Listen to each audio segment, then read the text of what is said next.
and gentlemen, welcome back to the Oklahoma Throwdown here in Shawnee, Oklahoma at the Grand Casino. We're here for a little mixed doubles action tonight as we get underway with our coverage. I must say, you Oklahoma folks showed out. 130 mixed doubles teams.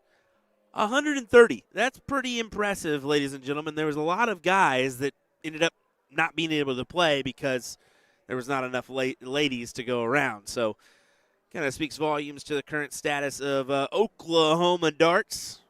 They're on the uptick, folks. They're on the uptick. Let me tell you that. Anyway, we'll get underway with some streaming here. I think the band's going to kick off here not before too long, so we'll only have a few matches with commentary, but a few is better than none, right? So we'll go ahead and kick off our coverage with this mixed doubles event. It'll be 501 cricket and choice for your last leg. And it's open-end master, Yes, open-end master out, full bull. So you can see there from those first couple darts thrown by Preston.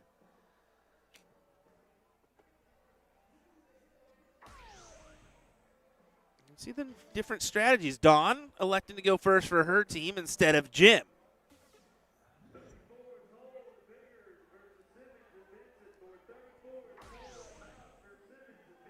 It's Tasha Newell here.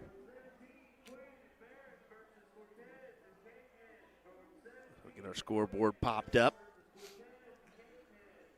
Now we'll be here the rest of the evening keeping an eye on things.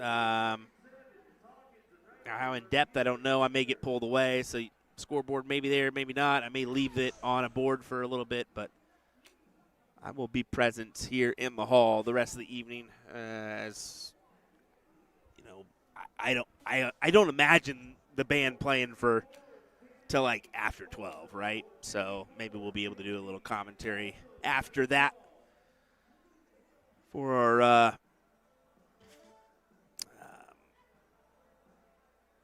The main coverage, I guess, the prize pool places, right?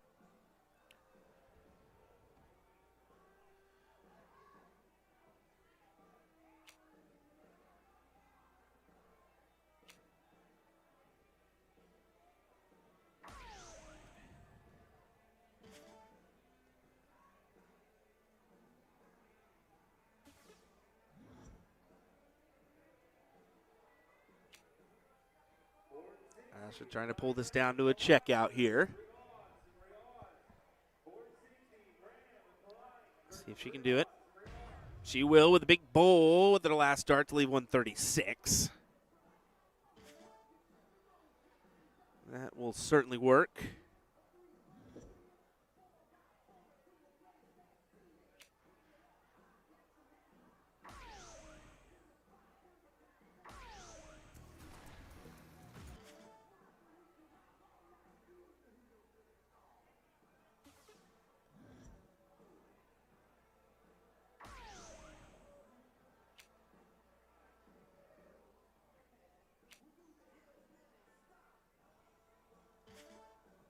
Preston leaves the 60, but this 180 in this format can go.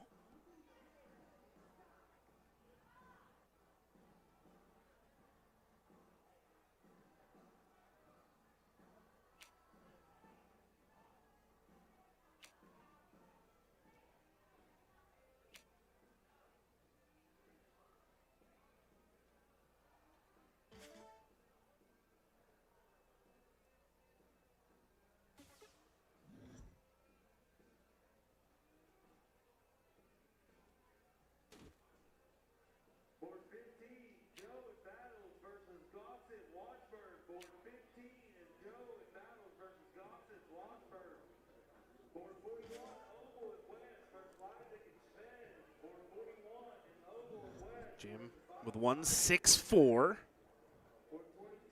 I like the option there written on the board. Bowl, trip 19, trip 19. Try to stay in that same segment as much as possible. And he won't be able to get it to go. Missing on that first.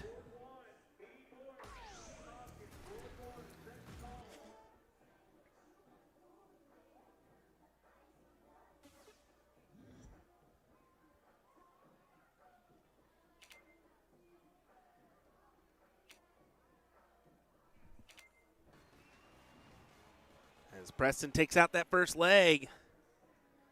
Going to that top score line. So we'll advance into cricket.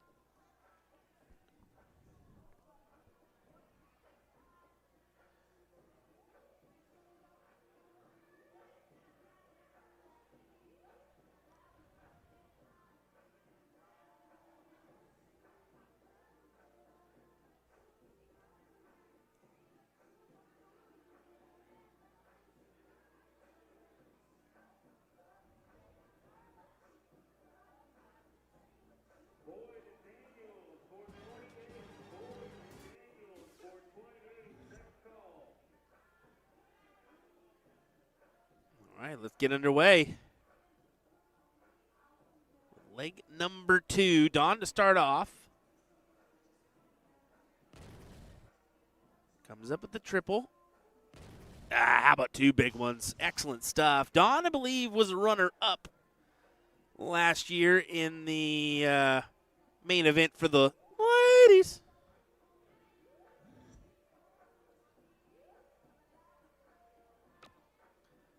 Lane Lysak took the title.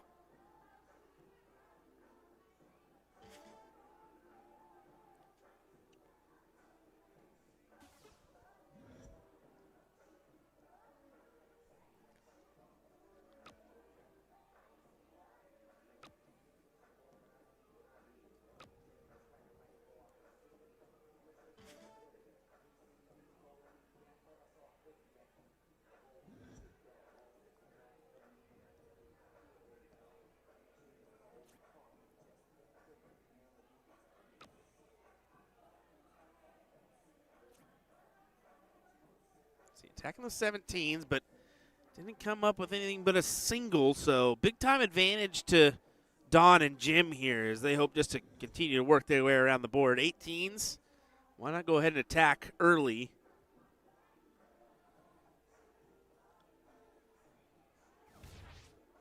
Yeah, I mean, that way's fine too. As long as you're attacking here, grabbing another wedge or 2. That's really what matters. Try to lock this in for 1-1. Force that last leg decider.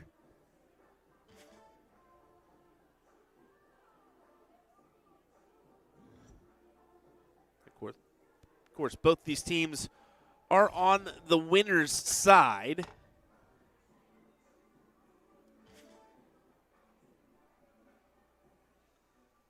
This is round 3.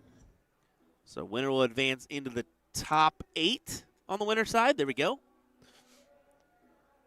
Patrick saying I was 8 years old when I realized Oklahoma Throwdown was a soft tip event. I always thought it was steel tip. Yep, soft tip. They're actually pretty soft tip heavy here in this state. Yeah, they still dabble in steel.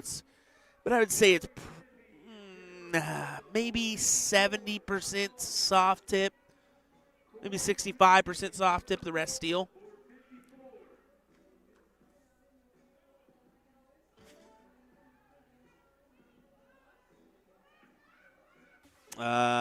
This is not a. We got another question. Curious why it's gram board and not bull shooter. These are not gram boards. These are actually Phoenix dart boards. So a little different. But yeah, they're another manufacturer. Your prominent ones here in the States are going to be your Arachnid and then your bull shooter, Arachnid bull shooter board, Phoenix, followed by your Radical board are going to be your main go-tos for the standard, like, full-blown stand-up dartboard system. And then, of course, Grandboard gets the at-home nod for the best one there. But, yeah, just a little bit, I mean, different tournaments, different events. I think Phoenix is based out of Dallas, so not too far away, where Bullshooter Arachnid's Chicago. So you see a little bit more of the Phoenix boards around this area.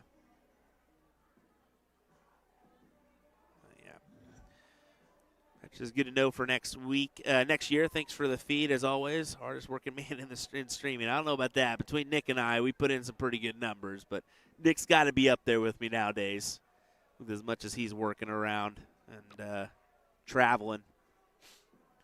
Matter of fact, I think he's on the road again this weekend. I think he's down in Florida. Granted, he's having a little bit of fun this weekend rather than working. So, Kyle, I am by myself this weekend, as I stated. Yeah, Nick getting the weekend off to enjoy himself. I figured this event I usually, to be honest, compared to some events, this one's fairly easy on the streaming side. I mean, you look at tomorrow, we only got the real two big events. It's going to be ladies doubles and men's doubles. The blind draw we never really cover anyway, so it'll be a free evening for us tomorrow night to enjoy the band. And even tonight, I mean, we have the band going on here in just a minute. I guarantee you I won't be able to commentate just with where I'm positioned. I'm going to be getting blasted pretty good with some copyright music, no doubt. And then Sunday, I mean, you have the youth event that starts off, but then your main event. So really, it's not like an extended, long break.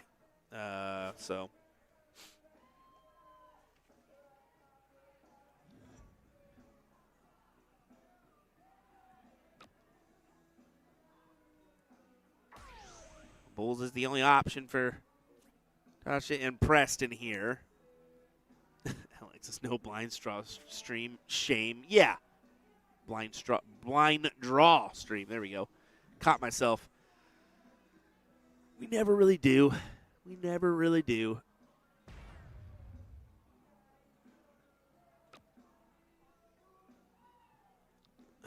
Fred says, should bring players and interview and commentary. Yeah, but then you also get caught in an interview rather than actually commentating a match. So my plan is to grab a few interviews, no doubt. I mean, that's always going to be what we do. There's always going to be some content that I can create off the side. And it's probably more meaningful to record that and get like a face version rather than do it on the mic, so I can actually clip it and put it out there for everybody to watch, right? But I may work in a few people on the commentary side when it comes down to the nitty-gritty parts of a bracket.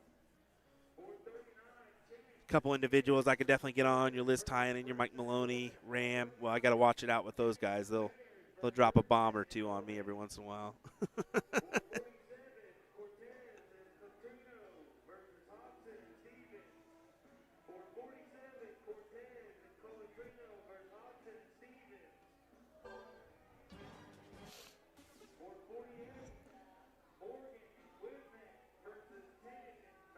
All right, we're going to go 5:01 here on our last leg decider.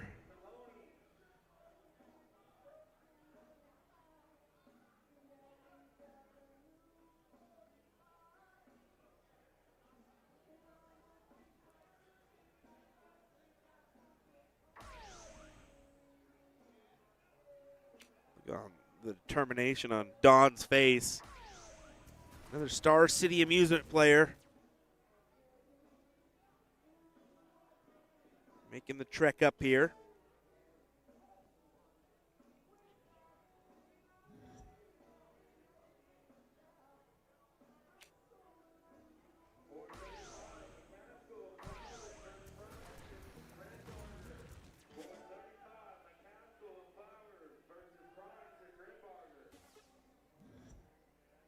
Jeff says Crazy Ram throws a 9-ounce dart. Yeah, I mean, it's pretty light. Pretty light. I don't know how he does it at times, keeps it straight, but he does.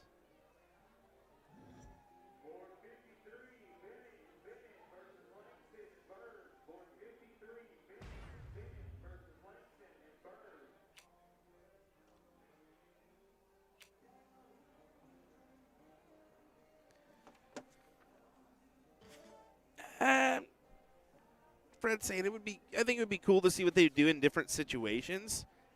I'll go ahead and be the one that says this, and it's nothing on the tournament. It's formatted perfectly for the players they have. There are a lot of mid-level, lower shooters involved in this event, so it makes sense to do this. But with it being like a Fat Bull, open in, master out, or open in, open out format, most of your situational darts should be about the same. Like, it should be pretty dumbified on this format. Like, you're going to mostly finish on a bull. So the situational, yes and no. Like, there's a couple ones, but not going to be the value of like a split bull format where we would really see some interesting things from some of our players on formatting and where they would go. But either way, Jim leaves a 74 look for Dawn when she returns. If she returns, 167 can't go. Awfully big checkout, though.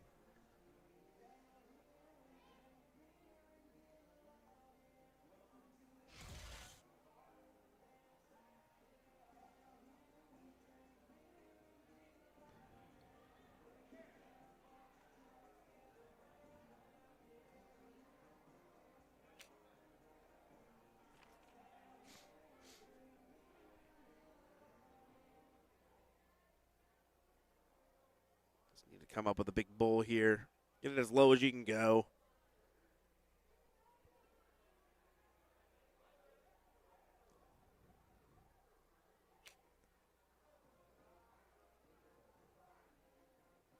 Fred, this is a split format, so it's 5-1 cricket choice. But like I said, here in about how about like 3 minutes, the band's about to start. So that right there alone, we won't be able to commentate on. But like, I mean, tomorrow for the cricket, like Saturday doubles cricket, could probably get somebody in the mix there. But that's really the only one that makes sense to do so. Double 12. Just inside. Got to go over to double 6. Has to have this go. You don't want Preston coming up behind you at 95. Oh, and she goes just inside. Here we go. Preston trying to steal this one away. 50 for 45.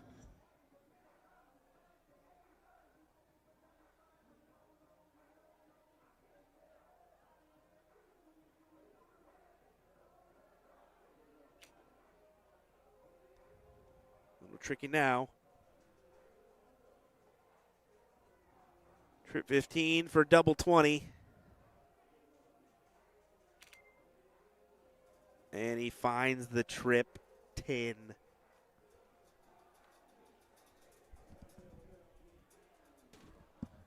Starting the drums already. Here we go.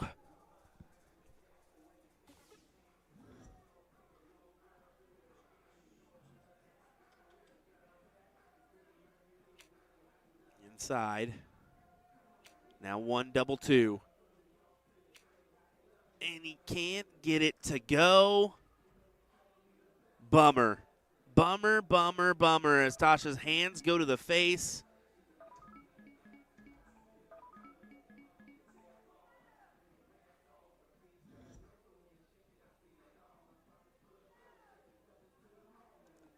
That was an interesting one as it didn't register that last dart.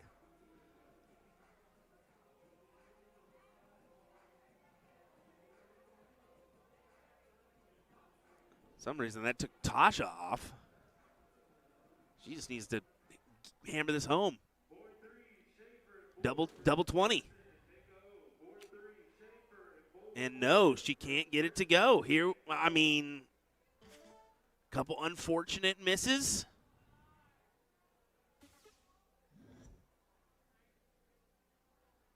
Back to Dawn.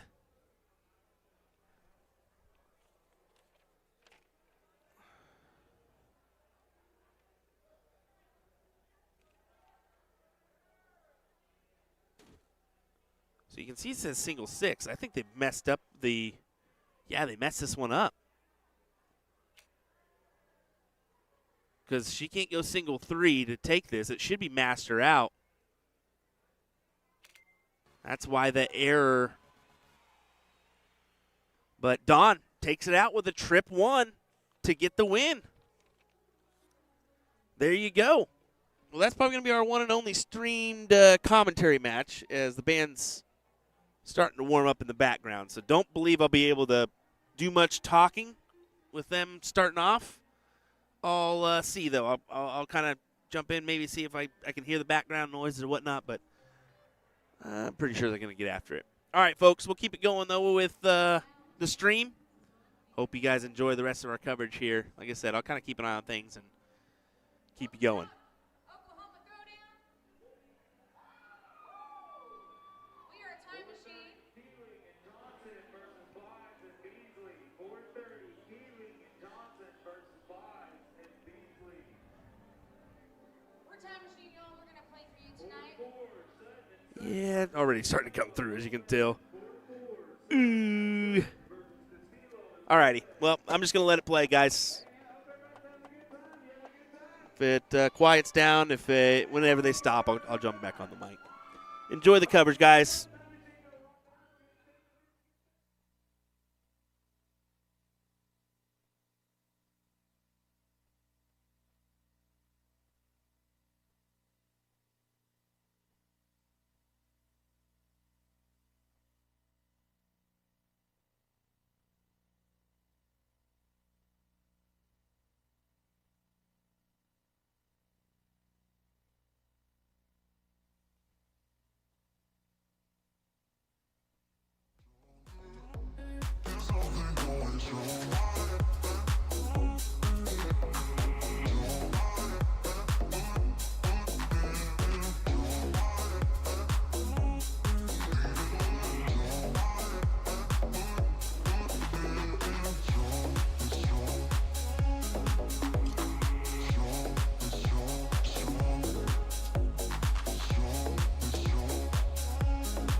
are in the right place. I am Johnny Clayton and you are watching USA Darts.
Waiting.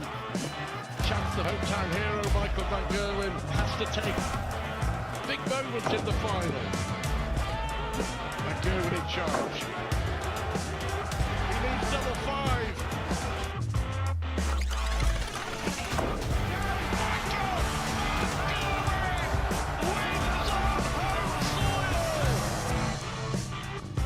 Let me tell you about A to Z Darts. We're a specialty dart store with over 10,000 different products. We create in-depth videos and blogs to help improve your game and showcase our products. We give helpful advice on how to practice darts, the fundamentals of form and mechanics, and how to make better decisions when purchasing your darting equipment. Whether you're brand new or a seasoned player, we try to provide fun and informative content. I'm Jen, the creative director for A to Z Darts. I've been playing for over 10 years and have traveled the world competing in and promoting the sport. This is Will. He runs our live streaming company, USA Darts, and travels the globe as well to broadcast major darting events and interview PDC players alike. You'll find over 2,000 different sets of darts on our website. Guessing right now you're pretty interested in our resources? Learn about form, throwing mechanics, practice routines, scoring and grouping, checkout methods, cricket strategy, and much more. Visit a-zdarts.com to take advantage of our blog or follow us on social media at azdartstoday.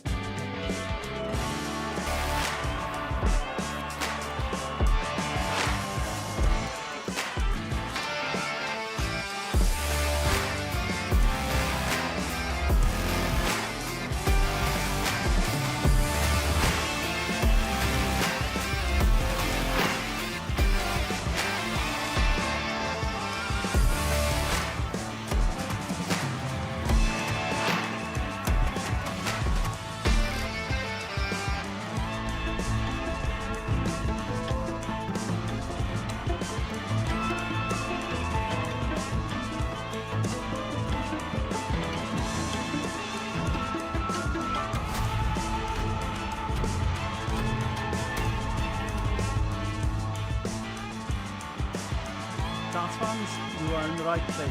I am Johnny Clayton and you are watching USA Darts.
Alrighty, guys. Well, band's taking a break. I can assure you, you are missing out on some great tunes tonight.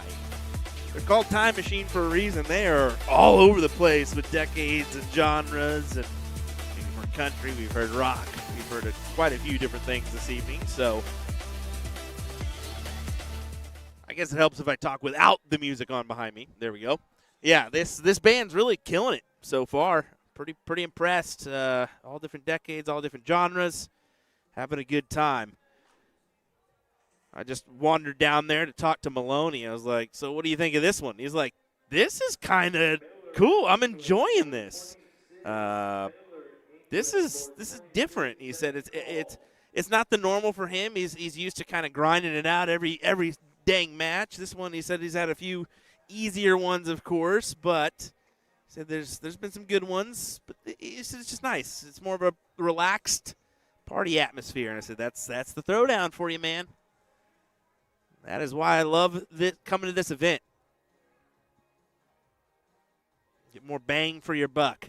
You know, the casino atmosphere, the great hotel rooms, a dart tournament, but not only that, you get a few concerts in the mix as well. So, got to enjoy that one. All right, well, we're waiting for Liz Tyne and Mike Maloney. As you can see, Mike taking a picture there. They will play. Let me just check here.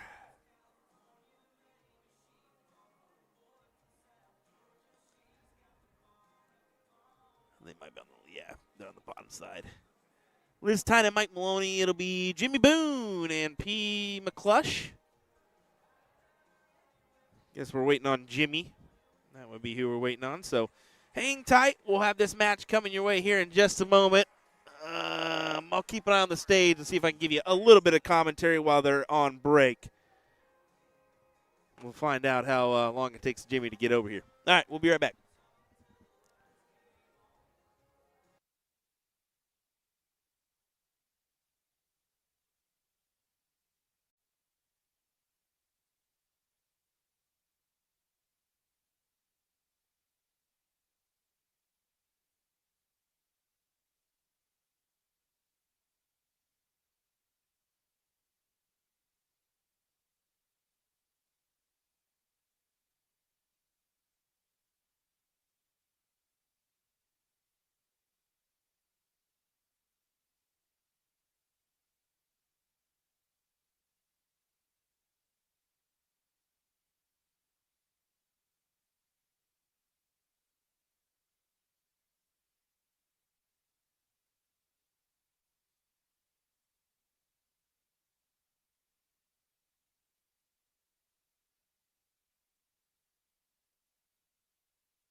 All right, looks like they're still gone from the stage, so we've got a few more minutes at least to give you some commentary on this one. So that's what we'll go ahead and do. Liz Tynan, Mike Maloney, Jimmy Boone, and Miss P. McClush. Let's see what they got in store for us here.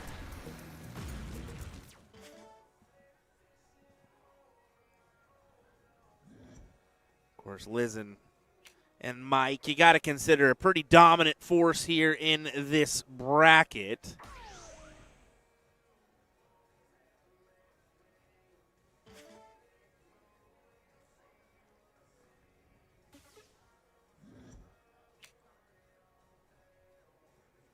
But anything can happen, as we have seen before.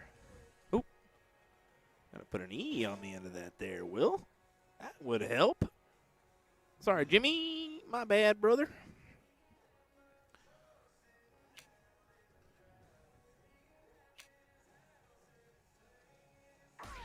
And to be fair, how often does Liz and Mike attack the bull in a fat bull format? Probably not often. I mean, probably slim.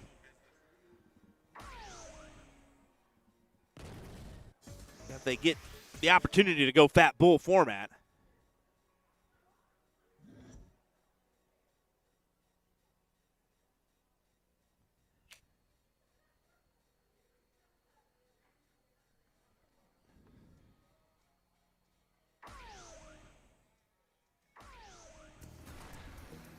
See, just a low ton for Mike here. Puts him at 242.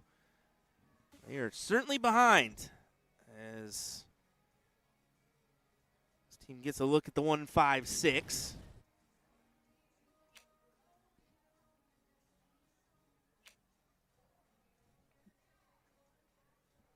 Finally gonna have to make the best of this turn, and no guarantee that they will return for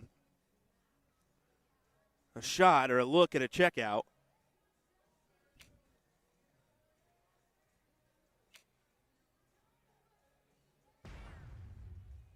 Well, the bull gives him a look at the 167. Admittedly, a difficult check to hit, but it's probably not going to matter. Double six. It will matter. He's going to get a look after all, and let's see it. Mike, what do you say? Bull first? Kind of looks at Liz and chuckles just a little bit. See if he can hammer this 167. There's a good start. Hello, Mike Maloney with a 167 finish. Come on. Fantastic darts from Maloney there.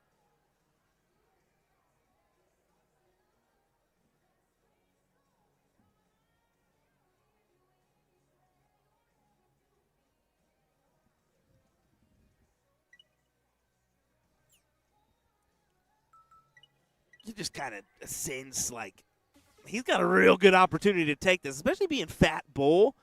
And I don't know. I'm not really surprised by him going triple 20 19s and then the bull, just because he's probably used to going that way rather than the bull first dart. So, I mean, however you fancy, just take that sucker out, and that's what Maloney did. Kind of a tough one for Boone and McClush, though, here, being that they had an opportunity to take a check and just couldn't quite do it.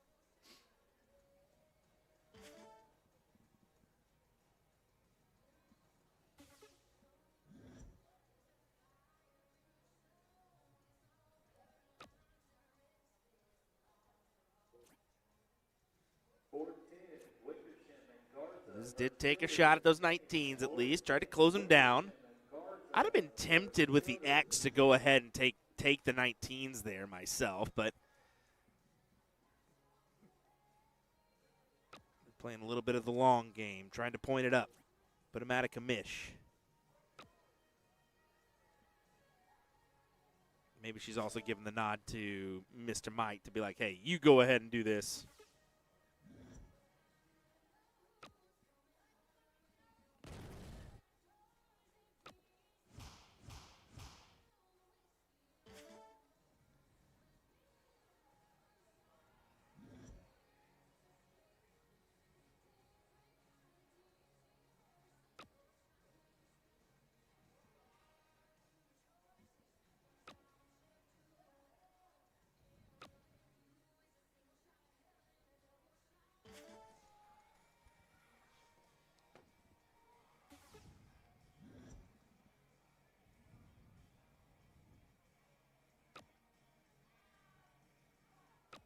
Yeah, 1-2 punch needed on the 19s. That's exactly what Tynan does. Tries to go back up for more.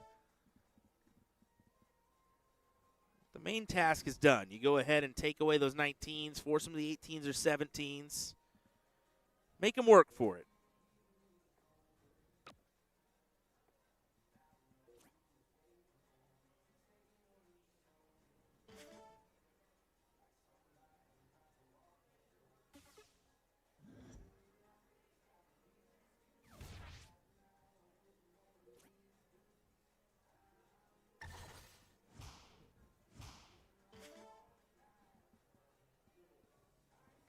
will be enough for Mike,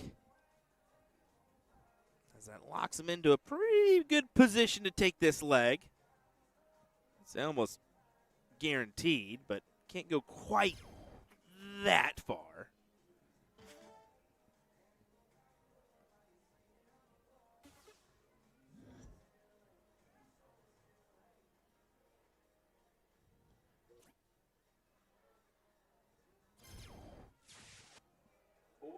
Yeah, what a big shot from Mike.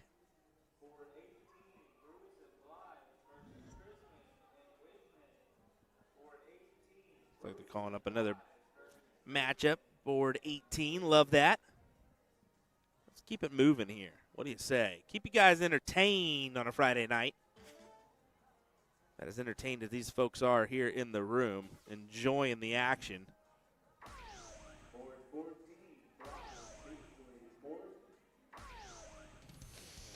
Enjoying the stage as well. Big hat trick will work as Tynan and Maloney pull off the win here in this leg. So that impressive 1-6-7 finish from Mike. Board 14 flies, Beasley, Morgan, and Wisman. Board 14 flies, Beasley, Morgan, and Wisman. Mike and Jimmy having a conversation now. We'll await board number 18, as they should be headed on over to start another matchup here in just a moment. Folks, we won't be long. Don't go anywhere. We'll be right back with more action from the Oklahoma Throwdown in just a moment.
Darts fans, you are in the right place. I am Johnny Clayton and you are watching USA Darts.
Now I ain't looking for handouts, I'm looking to stand out. Got the vision coming, watch how it pans out.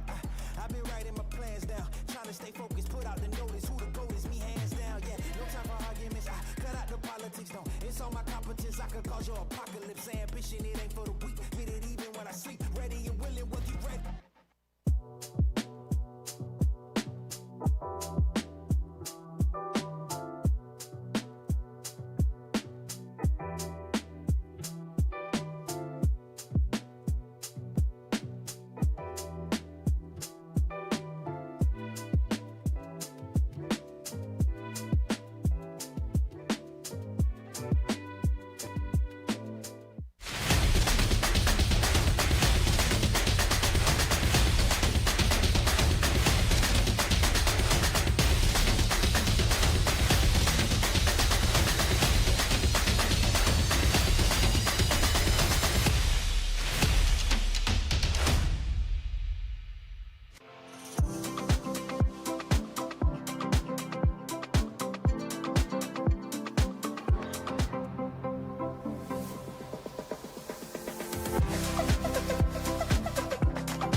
Waiting. Chance the hometown hero Michael van Gerwen has to take big moment in the final. Van Gerwen in charge. He needs double five. Michael van Gerwen wins on home soil.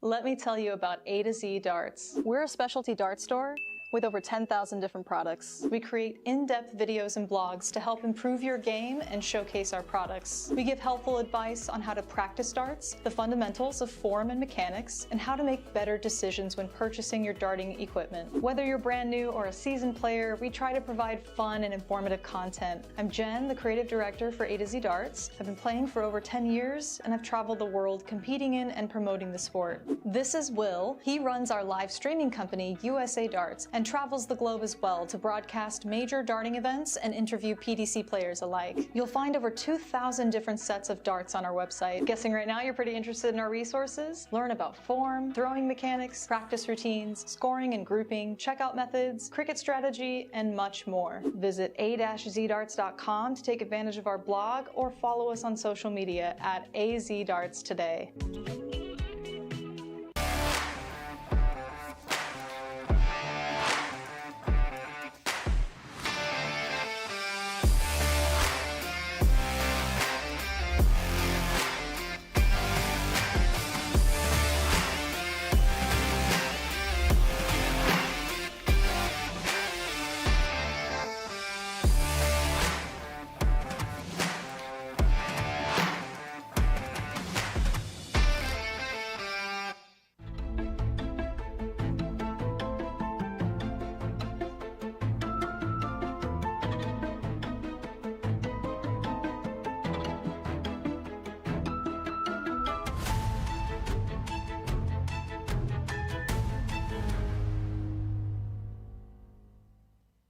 Darts fans, you are in the right place. I am Johnny Clayton, and you are watching USA Darts.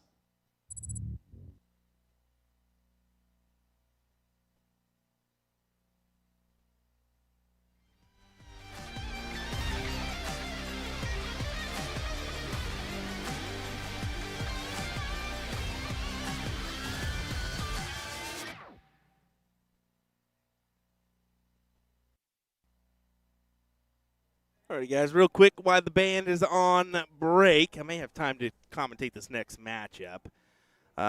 Just looking at the overall brackets, we are in the top 24 in most areas. Still have a few. No, we're pretty much into the top 24, yeah. I think we're waiting on one match.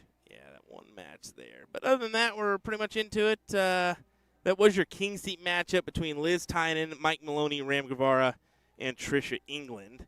How about this? $3,200 for first, $1,600 for second. I believe third is $800, $400 for fourth, fifth, sixth, $200 apiece. So not bad. Definitely top heavy on the payouts, but that's always been the case here in this one. Looks like we're going to have a match on 18 coming up next. But it should work out to where the final matches we could probably have commentary on. I'm guessing the band will play till about 12, midnight. Maybe it'll work out to where we get a few. It should work out to where we get a few matches. I think this will be a 1 o'clock finish. Maybe. We can hope for it. Maybe before. But hang tight. We'll have this match on 18 coming your way here in just a moment, folks. Thanks for staying with us this evening. We know it's not the normal coverage with full commentary and whatnot, but still exciting action here from Oklahoma. A must-attend event if you're thinking about it. It's a good one. It's more of a party atmosphere mixed in with a dart tournament, right? All right, we'll be right back.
Alrighty, let's see if we can get away with some commentary here just a little bit.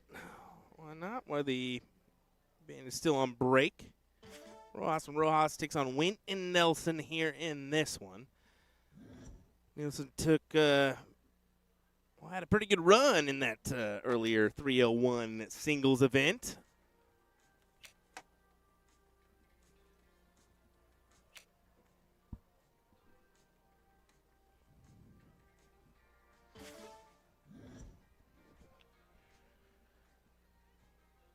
Looking to do the same here is Jessica. Gonna stomp her foot on the gas if she can possibly do it here.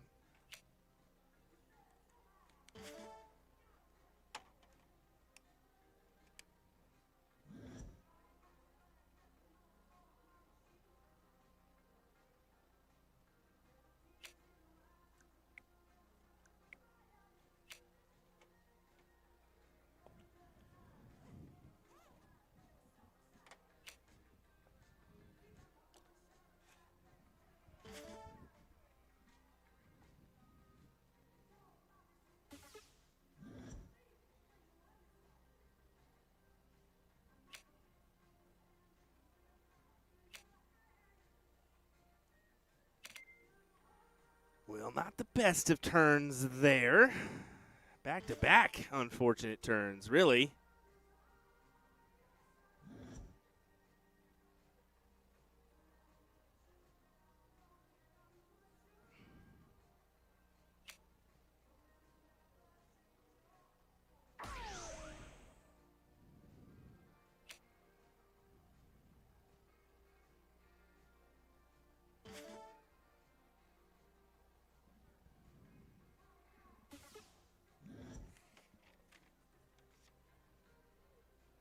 Come up with a good turn here, find the bulls, and that's going to be a tough workaround. We always mention that. That top side of the bull it's so tough to maneuver and place one underneath. You really have to step well over to the right, well over to the left to make it kind of work out for you. And as you can see, Jessica didn't come up with anything valuable that go around.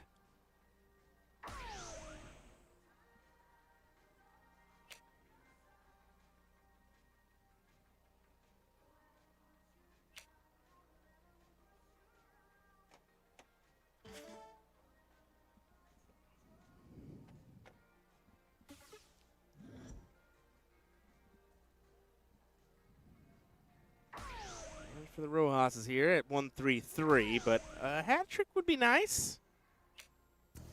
And no, he cannot grab it, but I mean, fairly easy turn for. I think at 120 with a fat bull format's fairly easy.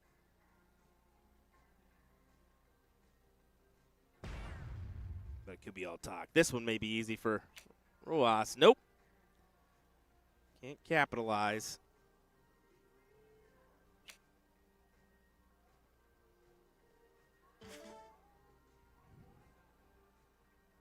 Board 17, Wiedemann, Newville versus Eager and Eager. Board 17, Wiedemann, Newville versus As I mentioned, Eager and Eager. should be fairly, and yeah, not going to go. Unfortunate.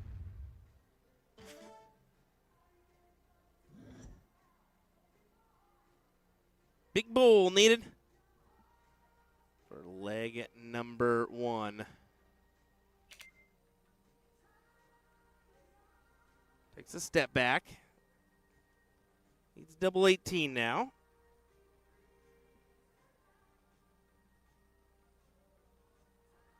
I fancy a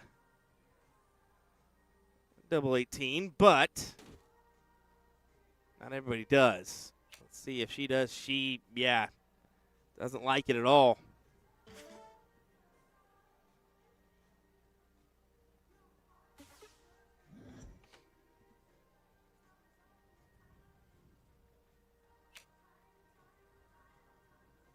One at 42 there.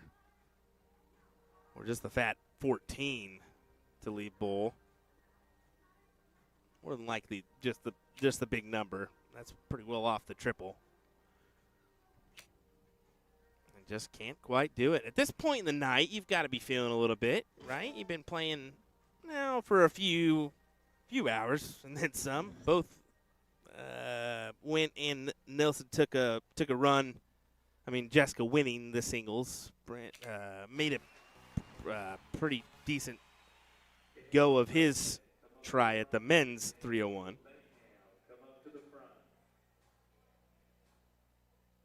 Here we go. 1-0 in advantage of that top score line. The tongue ties I got going on. Maybe it's smart for Will just to stay off the mic tonight, but nah, I can't let you go with no comms. Come on, we gotta have a little bit.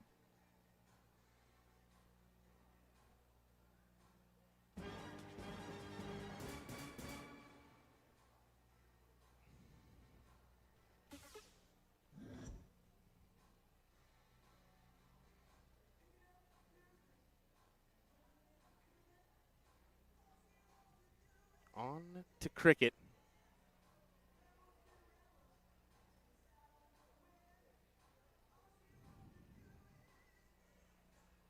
Don't know if I mentioned. I don't think I did.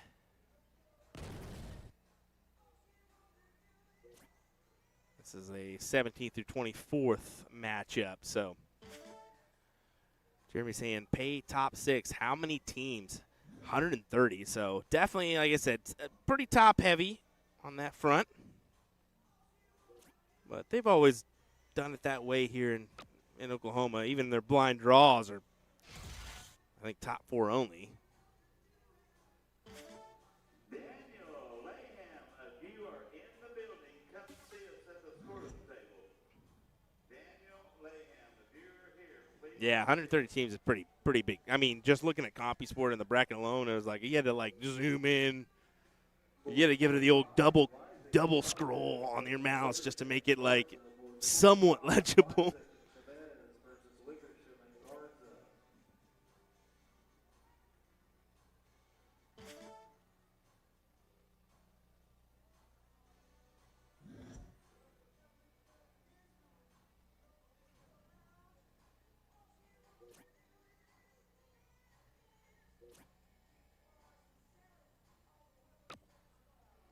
This is the success Jessica had earlier. Just isn't. She's not able to find it here. Blythe and Beasley versus Washington and Spears, 4-3. Blythe, Beasley versus Washington and Spears, 4-3.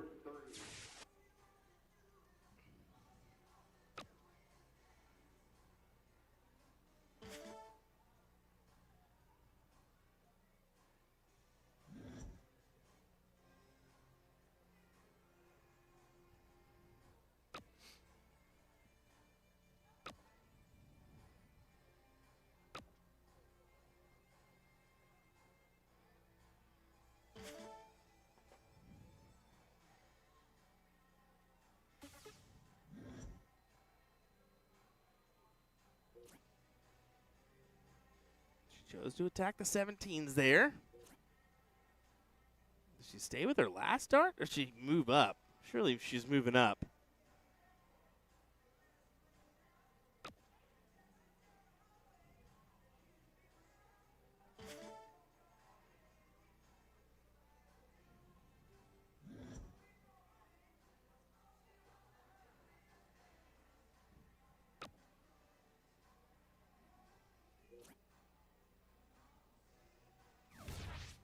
Yeah, great last. Gets him out in front. It's only 6 points, but he's trying to make a stand here. This should be down 1-0 against throw in the cricket leg.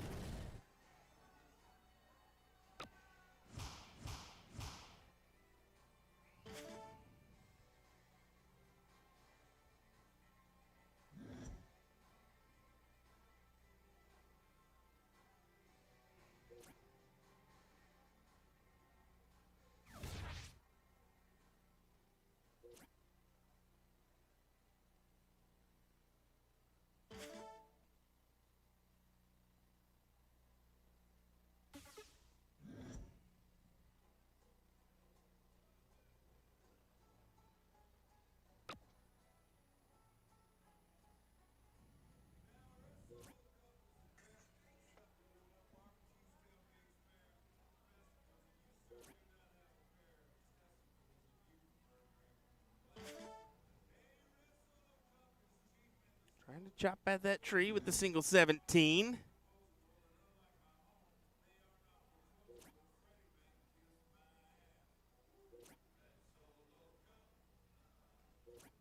Ouch, yeah.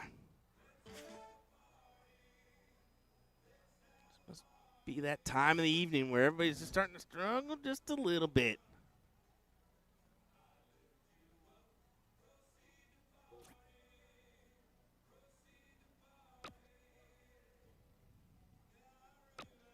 Darts that were 1 or 2 holes, maybe even 3 holes in, are now finding themselves on the outside of the segment.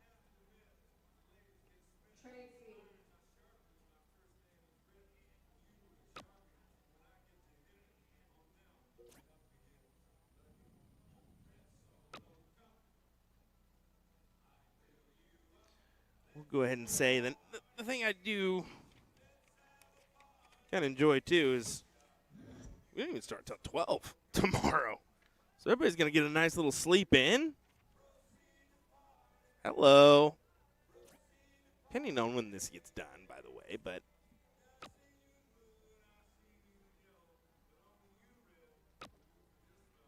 most tournaments are going to be 10 or 11 o'clock start. And by the time you roll out of bed and get those warm-up darts in, you usually got to be up at, what, an hour and a half, 2 hours before you actually come down?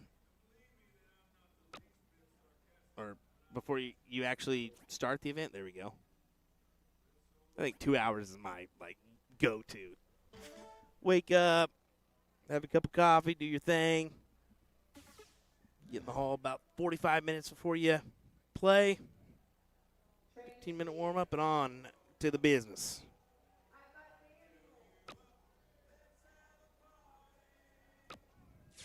Takes the chip at that 18, gets rid of it.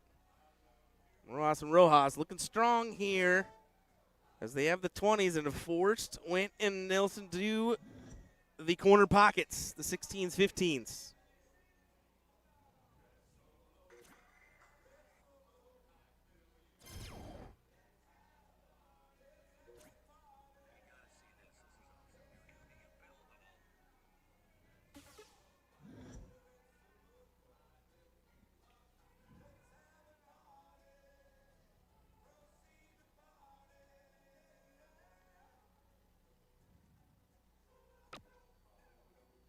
How about this? Attacking the 15s instead of the 16s here. Maybe just a little bit more comfortable with that number. Takes the chip shot with the last.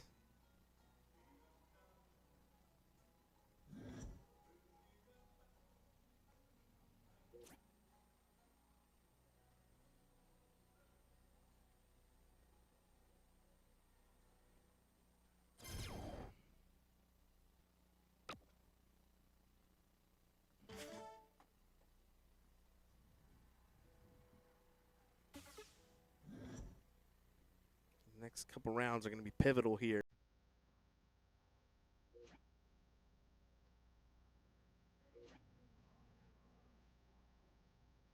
You can see he's frustrated at himself here. He knew this was a big round. Especially with the opponent's only 19 points down, and now a real option for them to take a chance at the 20s and close the door.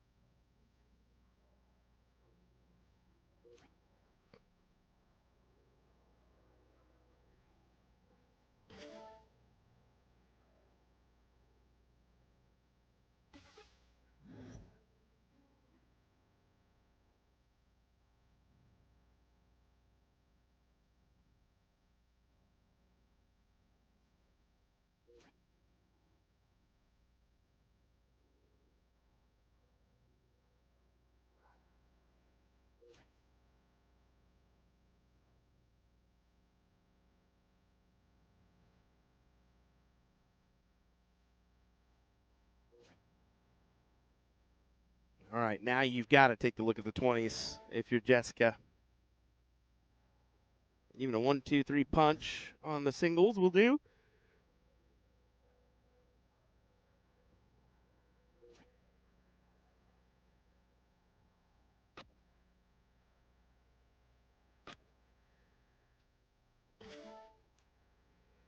She elects for the smart decision of going down to the 16s, just padding up some points. I'd be tempted to take a shot again at the 20s, but maybe the heavier hitting opponent is coming up behind you. So yeah, take the smart choice. Grab those 16s for a little bonus mark or two.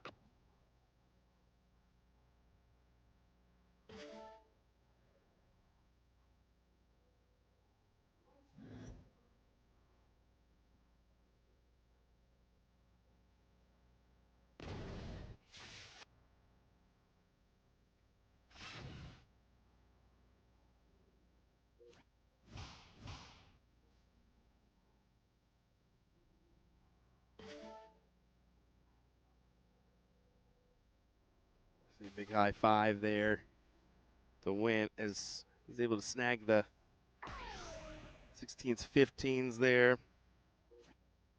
Sorry, the get rid of those 20s and the 15s.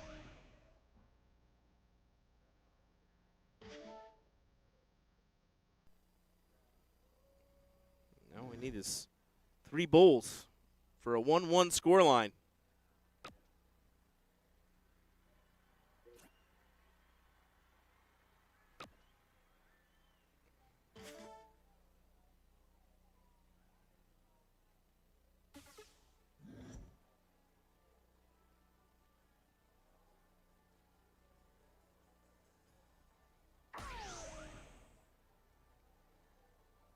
Needs a few of those bowls, preferably a double here.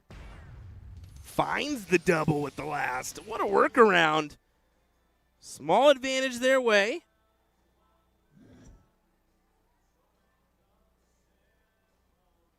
I'm tempted to stay on the 16s this whole time. Grab a triple. Stay there.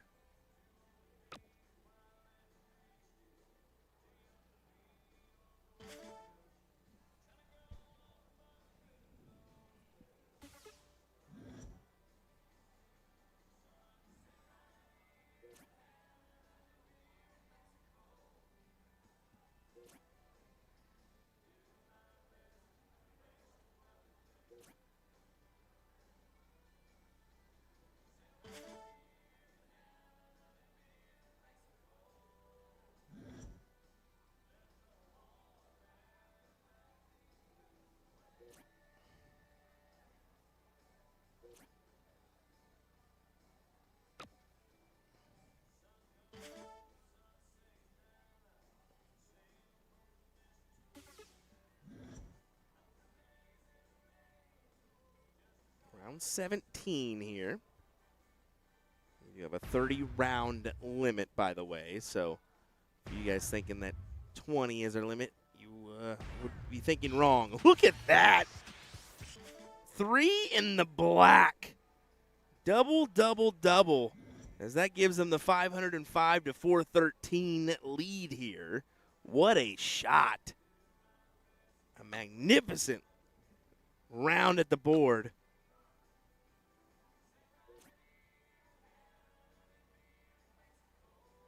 Now, I would inform her to go ahead and go bulls here. Yeah, she could definitely take the shot, but just based on her performance so far in this game, I would say play for the bulls.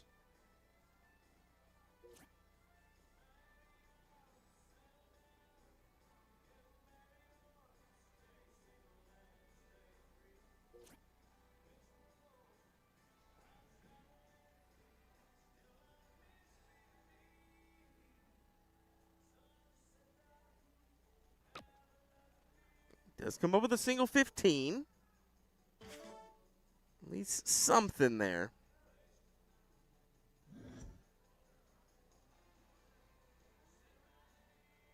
But no chance for Jessica to go ahead and take this out now. So Here we go. That one big 6-bull turn.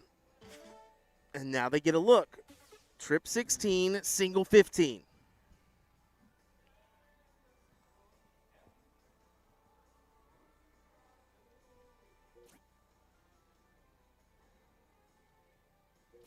Oh. Oh. That simply will not do. Has to transfer back on over the bull.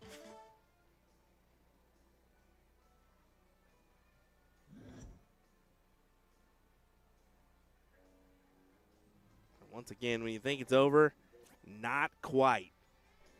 But I tell you what is over. Will's commentary for a minute because the band is back.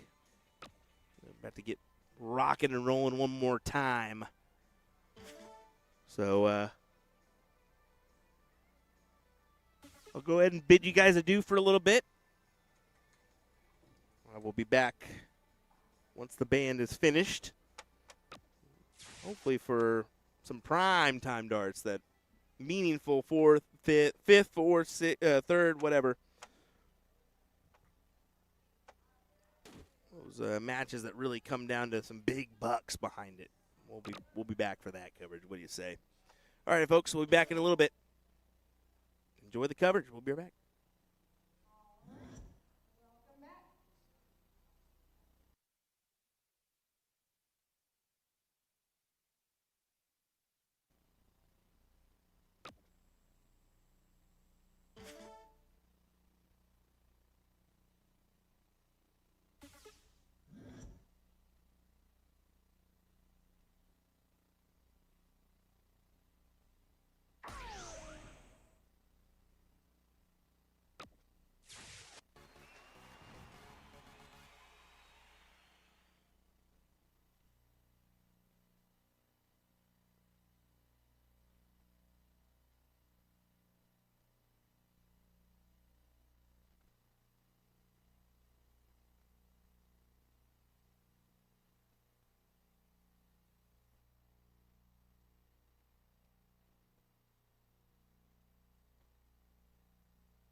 There's something going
Darts fans, you are in the right place. I am Johnny Clayton and you are watching USA Darts.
Now I ain't looking for handouts, I'm looking to stand out. Got the vision coming, watch how it pans out.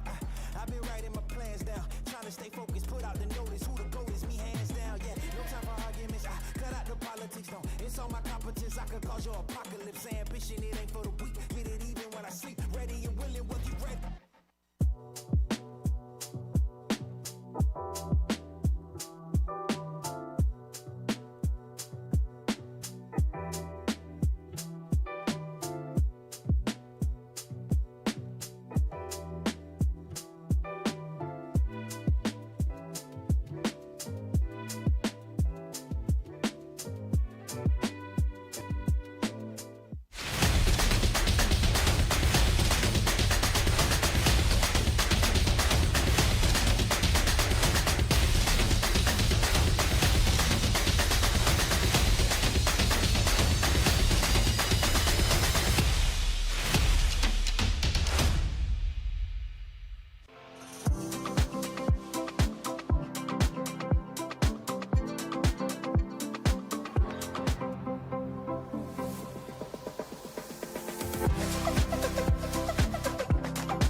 Waiting. Chance the hometown hero Michael van Gerwen has to take big moments in the final. Van Gerwen in charge. He needs double five. Michael van Gerwen wins on home soil. Let me tell you about A to Z Darts. We're a specialty dart store with over 10,000 different products. We create in-depth videos and blogs to help improve your game and showcase our products. We give helpful advice on how to practice darts, the fundamentals of form and mechanics, and how to make better decisions when purchasing your darting equipment. Whether you're brand new or a seasoned player, we try to provide fun and informative content. I'm Jen, the creative director for A to Z Darts. I've been playing for over 10 years and I've traveled the world competing in and promoting the sport. This is Will. He runs our live streaming company, USA Darts, and and travels the globe as well to broadcast major darting events and interview PDC players alike. You'll find over 2,000 different sets of darts on our website. Guessing right now you're pretty interested in our resources? Learn about form, throwing mechanics, practice routines, scoring and grouping, checkout methods, cricket strategy, and much more. Visit a-zdarts.com to take advantage of our blog or follow us on social media at azdarts today.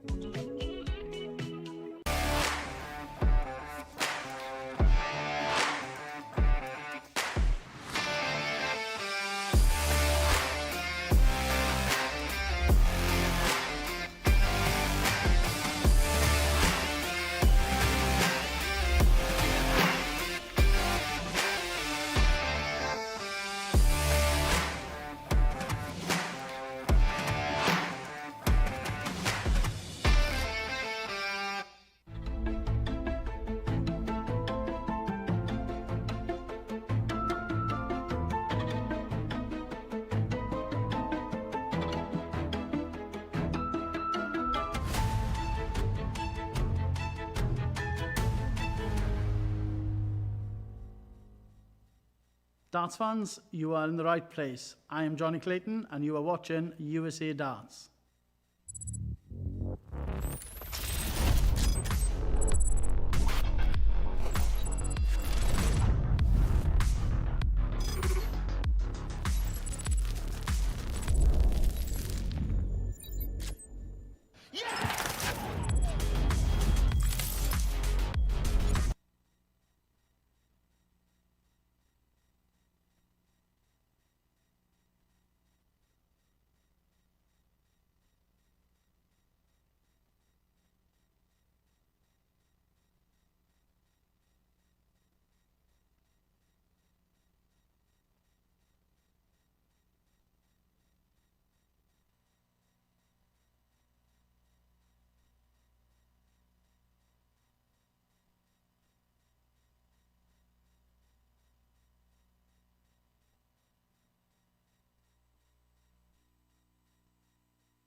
All righty, everybody.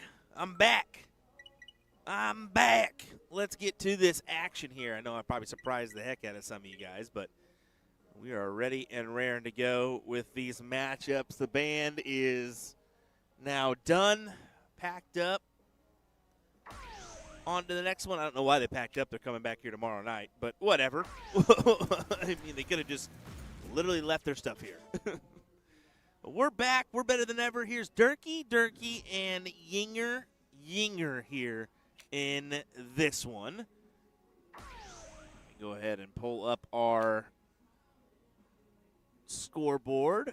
Lower that sucker down as we had to make room for our little ticker there so everybody knew what was going on. Let's head on over to CompuSport. Let's check out where we're at here. I believe this is 7th, 8th matchup. That is exactly what this is. 7th, 8th position. We have one night through 12th. There was a match that took too much time in the top 16. Let's be fair. I got called at 11:33 and just got done like 10 minutes ago. So sometimes those matches happen like that. Is what it is, right? That's what kind of got us caught up, I think. Or I shouldn't say caught up, because in that term it would be catching up, but that's what got us in some trouble. I'll put it that way.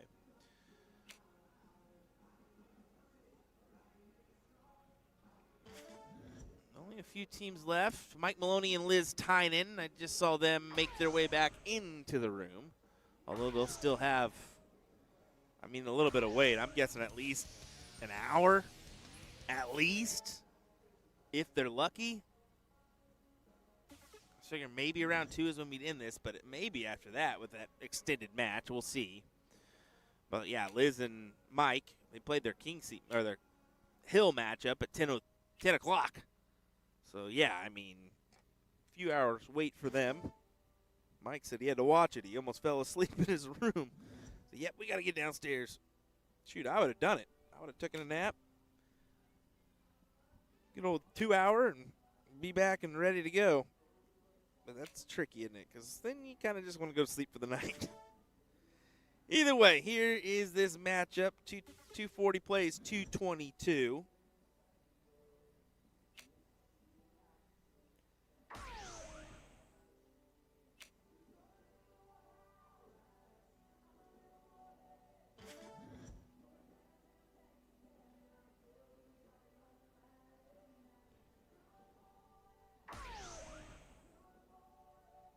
Big opportunity here for the Yingers. And they do take a pretty good advantage of it. Leaving yourself at 112 with your opponent at 174. Granted, this is master out, so the 174 can go, but how likely is it? Slim to none. That's just being fair and honest. That's for anybody.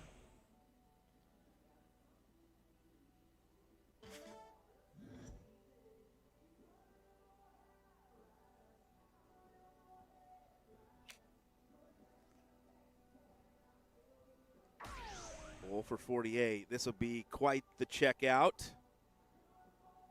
Cannot go for Miss Yinger.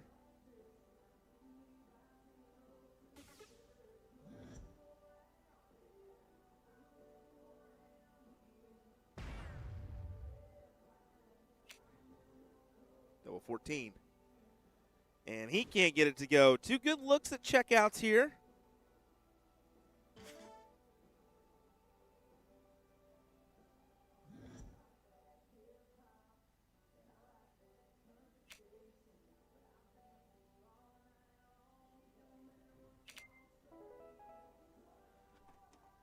As the Yingers get the first leg.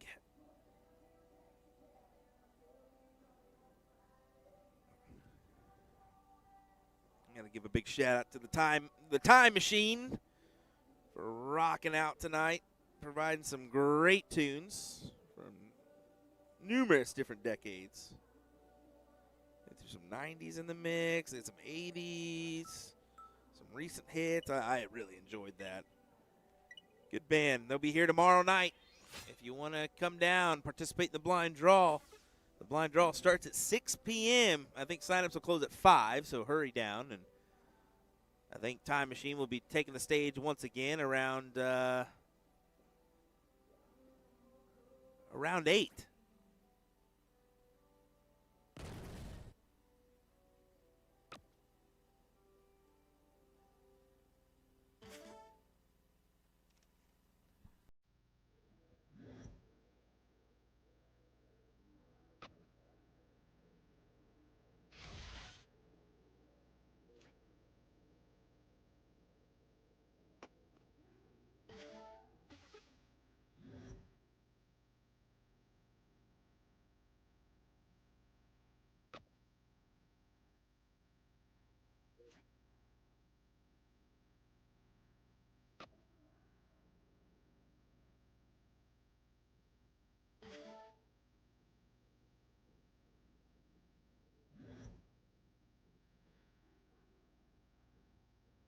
Let's go back and forth here on the 20s and 19s. We've seen a few of these tonight.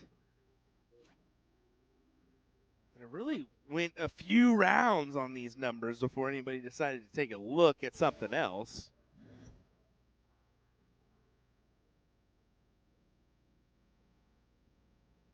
See if this is going to be one of those legs or not.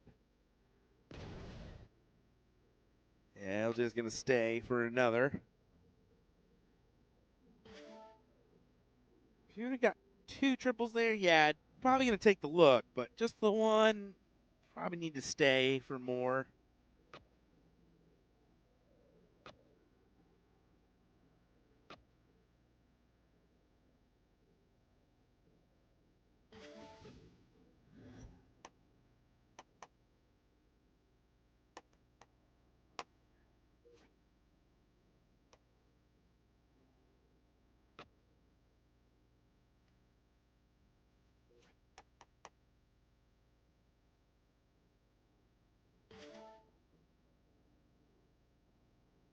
Pretty good advantage the way of the Yingers, 65 points.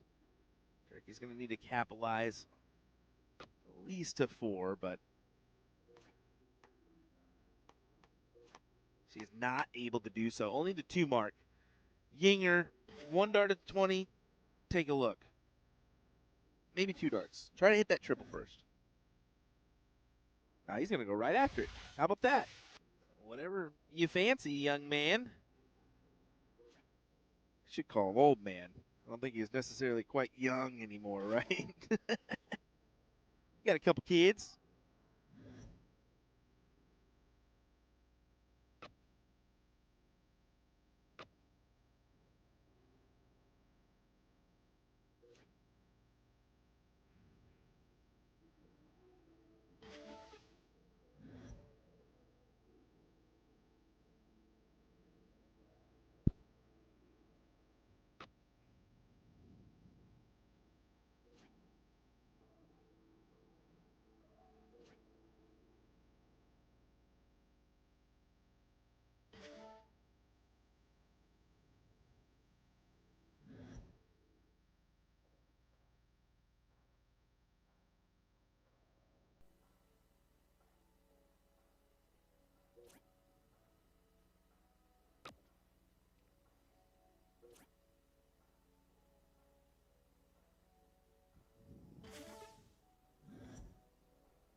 Kind of letting this play out, seeing how it goes. Over to the 18s. Took the look.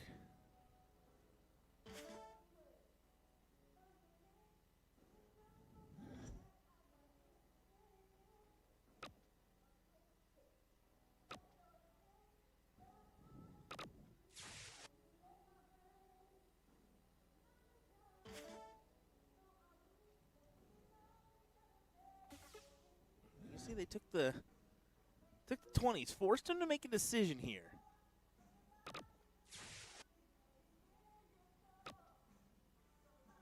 I think that first one was just a slip there. I was like, don't you be going at the 20s, girl. Them bad boys closed.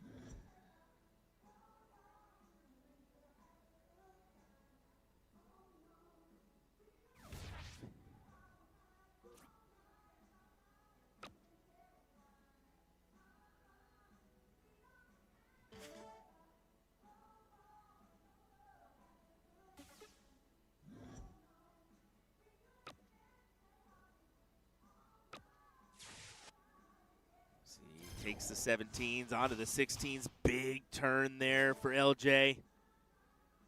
It's a 5, but it's a 5 that's really going to force the hand of Durkee and Durkee here, especially with the 1-0 advantage the way of the Yingers. As you can see, that 6 mark's not enough to get him out in front.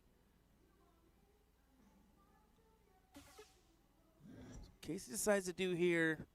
I mean, I wouldn't leave the 16s myself.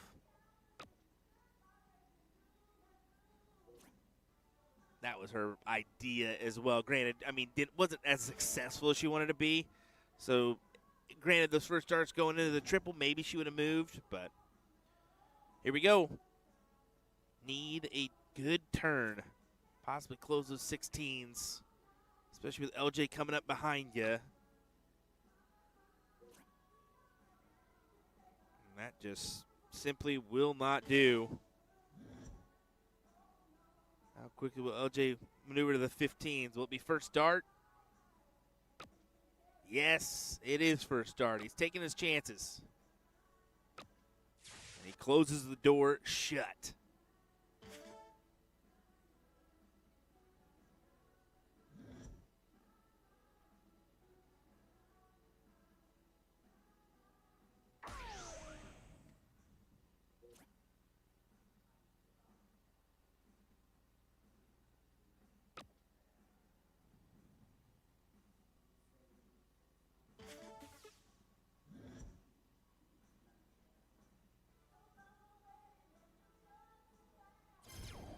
You can see Casey's eyes just not even looking at the bowl, taking the smart strategic route, electing to point up. Let LJ hit the 3 bulls and put it away.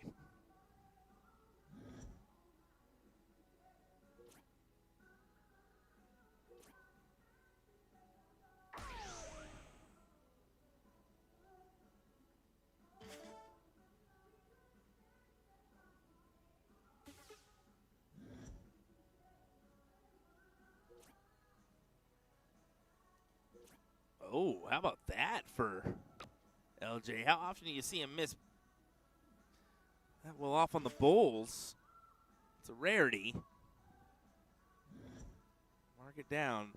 March 28th.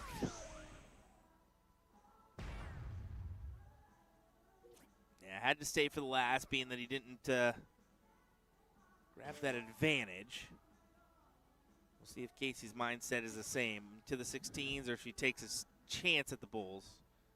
I think, yeah, 16s will be her elected choice.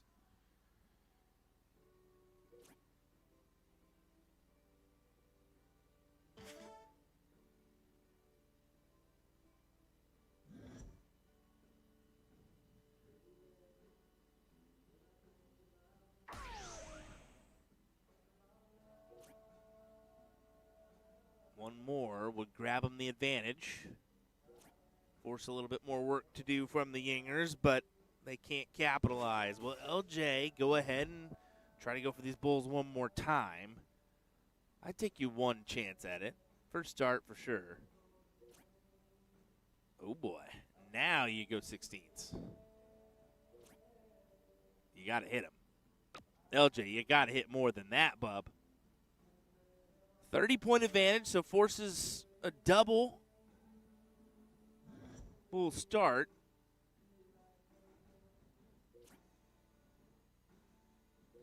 Oh, no. Oh, no. Does it take the... I was wondering... I mean, you shouldn't take the 15s there, no. You got one dart in your hand. Chances are you're not going to hit that double, so ignore that thought, Will. Yeah, stay on the bulls. Try to pound that double.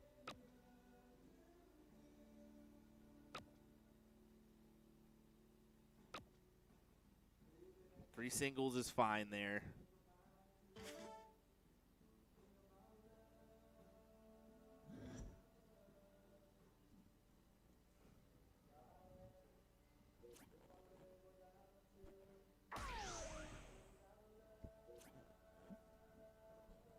Surely, this is the time. Round 17. Let's see if LJ can put this to rest. There's one. There's 2. And he can't get the third dart in there. Opportunities given, opportunities missed. Same situation for Durkee here. 2 bulls needed to grab the lead.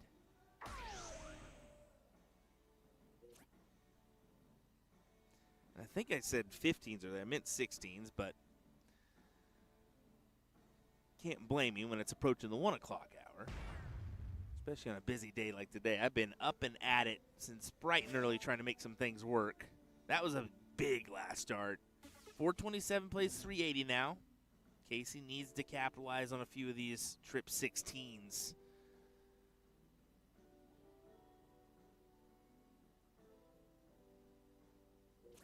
One at least. One at least. Oh. And what looked like a 2-0 win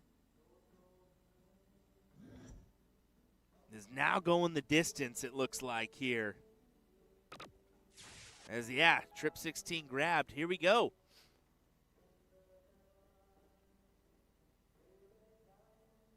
What a crazy back and forth. Missed opportunities.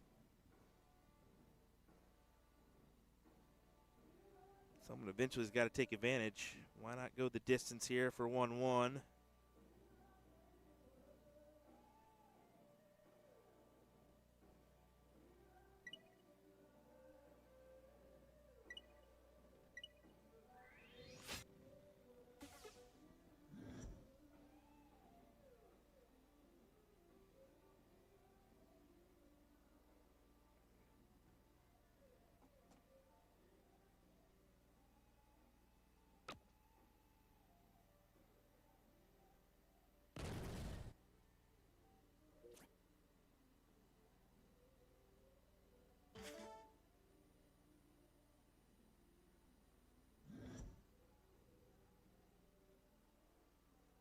Let me know if you can hear any background noise here. I think I've got everything filtered out, but I want to make sure with the hall kind of vacating now, we're going to get a little bit more of those, the background noise coming our way.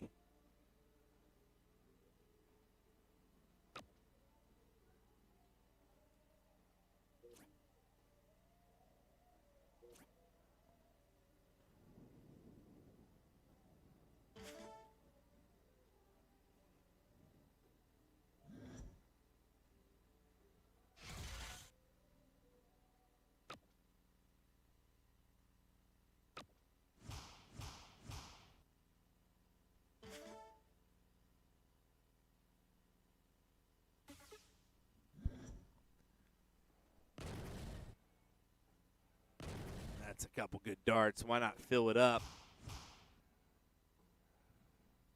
Use that last one into the trip 1. Unfortunate there. You have to be thinking, oh, it's going to go. It's going to go. And then when it doesn't, just a real bummer.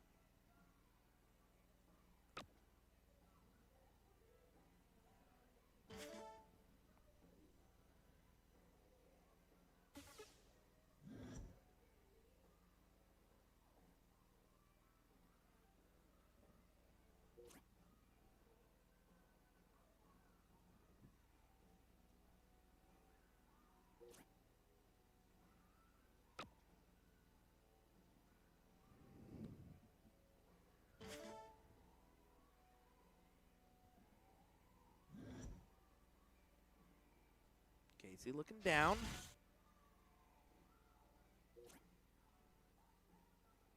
Let's see. She looked away with that second dart immediately upon release. Just knew it was nowhere near.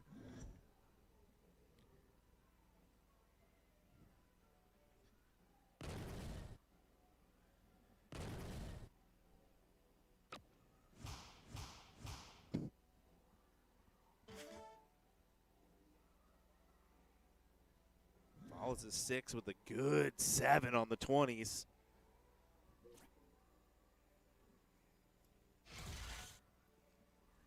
And how about the the trip 19 there for LJ.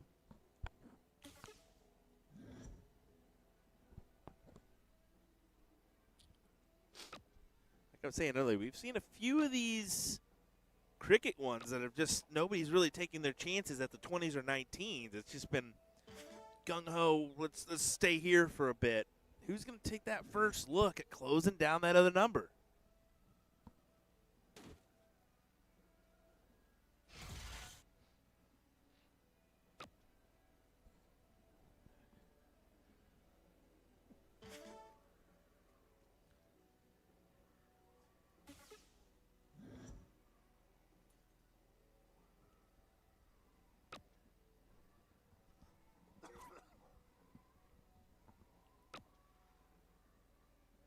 Not every round's going to be a 6 or 7, sir. Unfortunate.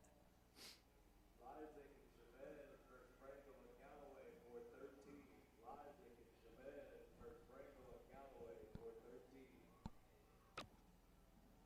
Looks like our other 7th, 8th matchup just getting called in the background.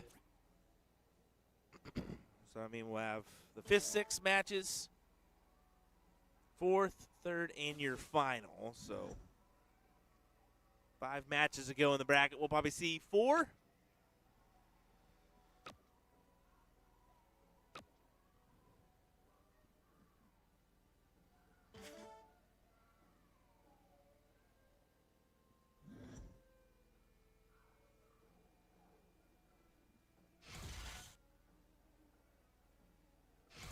Oh, 2 great darts.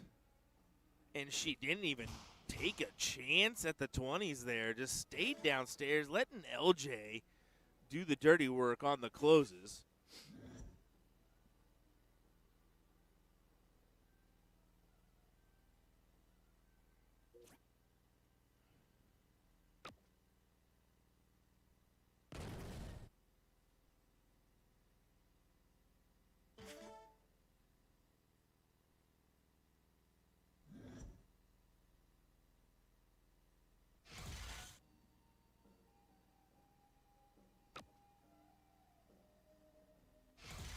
Look at the strategy they're implementing here on the points. I mean, last leg decider, it's probably a good idea. Extend that lead out a little bit, force them to collect on all darts at the same target.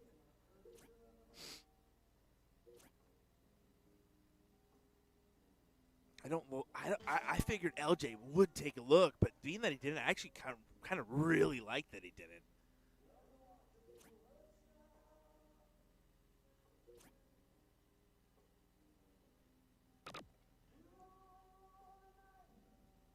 Throwing a random double there. That'll work.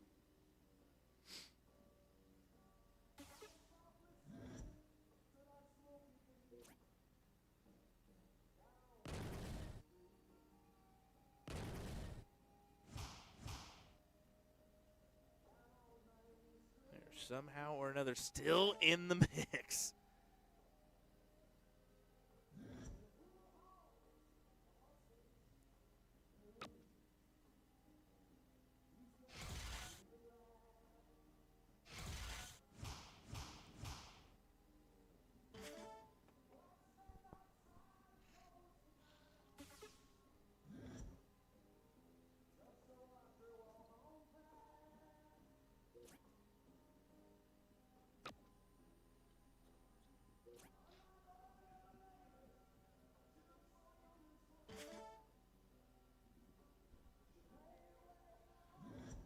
Surely this time you go for the close.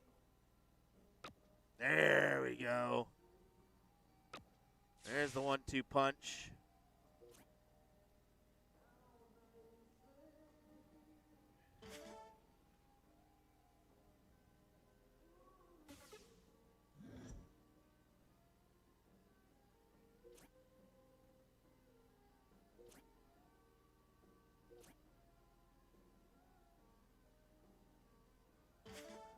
See there, nothing up for grabs. A bagel turn, and LJ should make him pay. Just work your way around the board up to the 18s. 15s or 16s. Cha-ching! Big white horse for LJ Yinger in this last leg decider to put him 2 houses away from the 5th-6th matchup.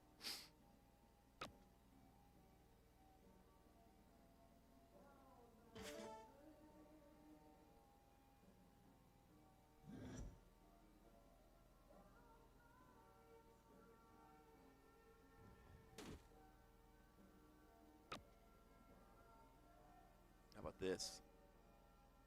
Guess who's warming up right next door? Putting in the work to make sure he's ready for this final. I mean, you can't blame the guy with $3,200 on the line for first place, $1,600 for second.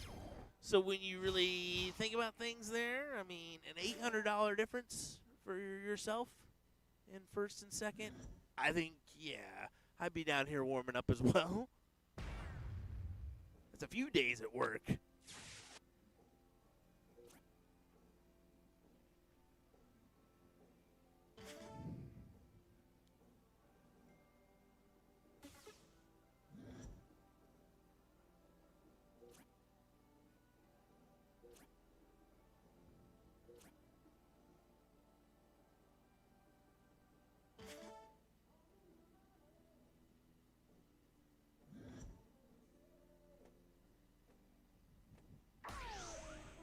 There's the one.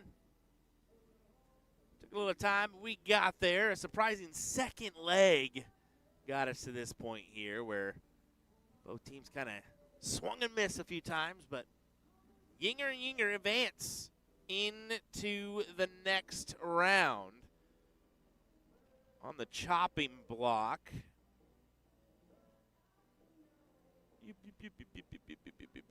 is Lysak and Richard. I think that's Lane Lysak and Richard. Yep.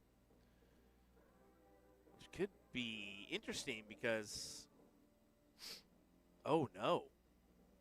Yes, I was right. Okay, that is the 5th place man. Yeah, Lysak and Chavez, I did mention that, are playing Brandel and Galloway. Winner will play Brimson and Norman in the next round in that other 5th, 6th matchup. So give us a second. We'll be right back, folks. I'm going to go ahead and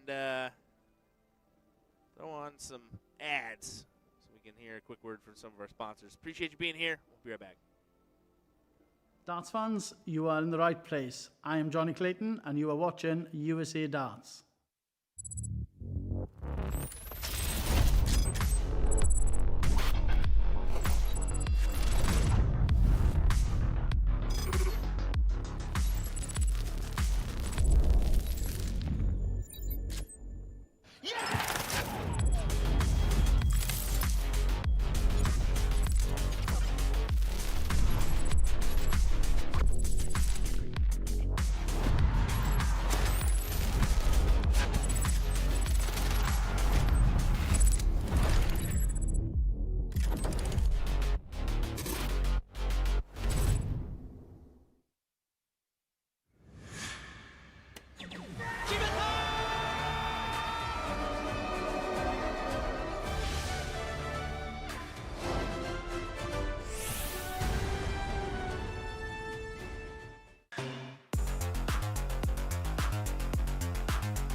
looking for handouts. I'm looking to stand out. Got the vision coming, watch how it pans out.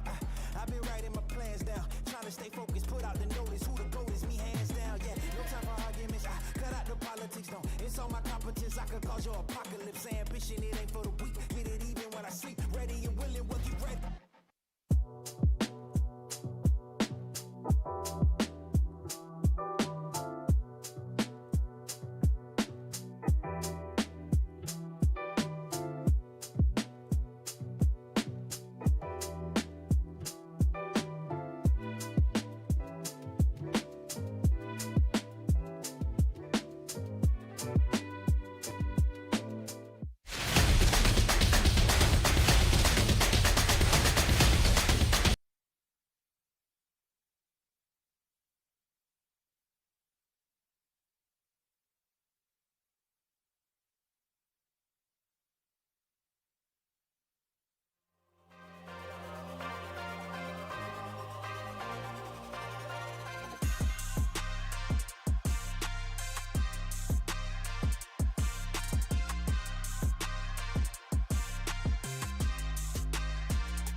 Oh, let's get back to the action, folks. What do you say? Yinger takes on the duo of Lysak and Richard here in this matchup. This is your 5th, 6th position. So $200 going the way of the loser. Not bad. But it just goes up from there, ladies and gentlemen. $3,200, your top prize for this evening's action.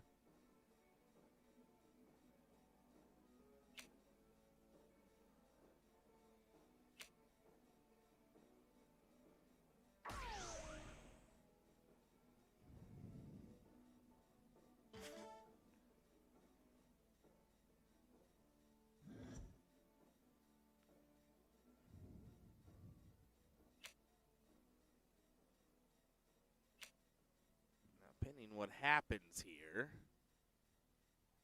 Lane's mother, I believe.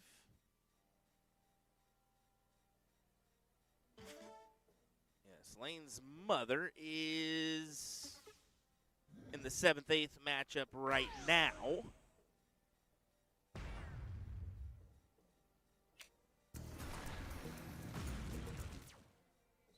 potential that we could see a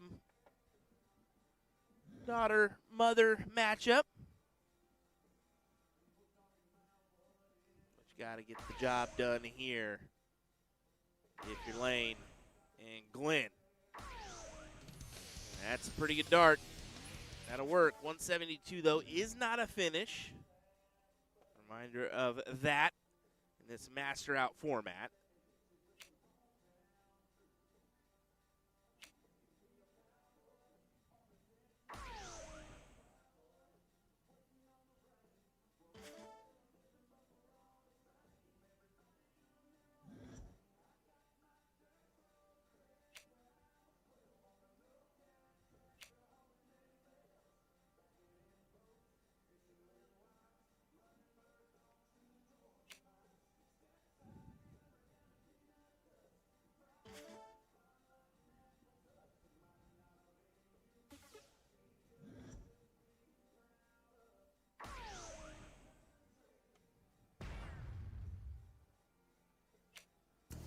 He did attack the triple 20, trying to leave that 36 in that position. Smart to do. Force Glenn to take this 1-3-4. Bull, double 17. And he's not going to get a look. He misses the second bull. Bummer.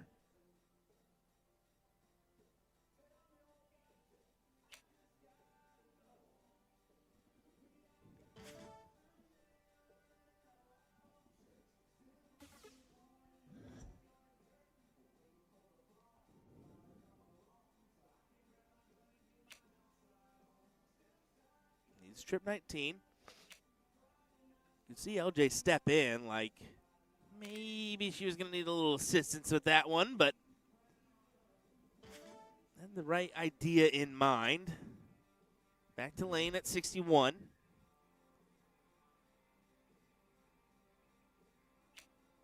That's to go 11 for Bull. Still an option, trip 13.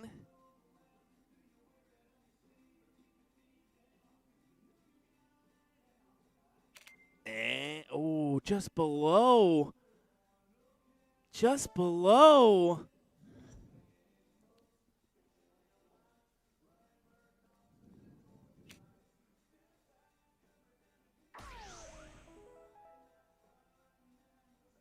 As LJ will take it out after all.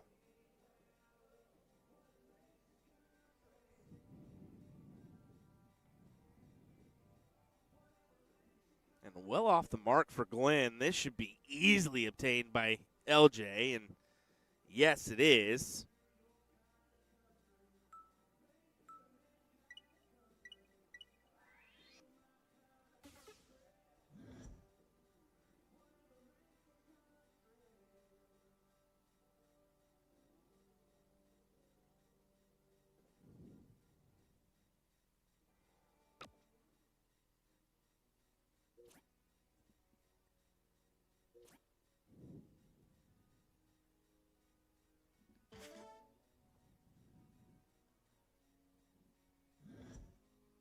That was a big-time door opener that LJ gave Glenn there.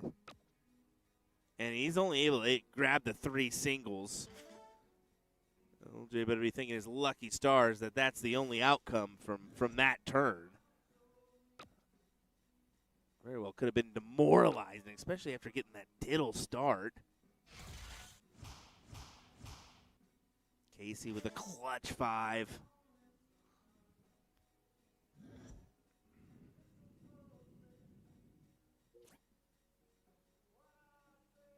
I can definitely assure you the rest of the way, no monkey business will be happening. We're going to be chugging right on through just with the teams that we have remaining to try to push this thing to a conclusion.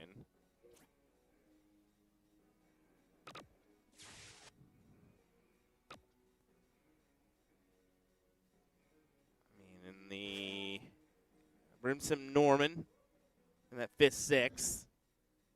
But from there on out, it's Ram and Trisha England in the 3rd place position. And then Mike and Liz, and Mike's already warming up for his match, so he's raring and ready to go.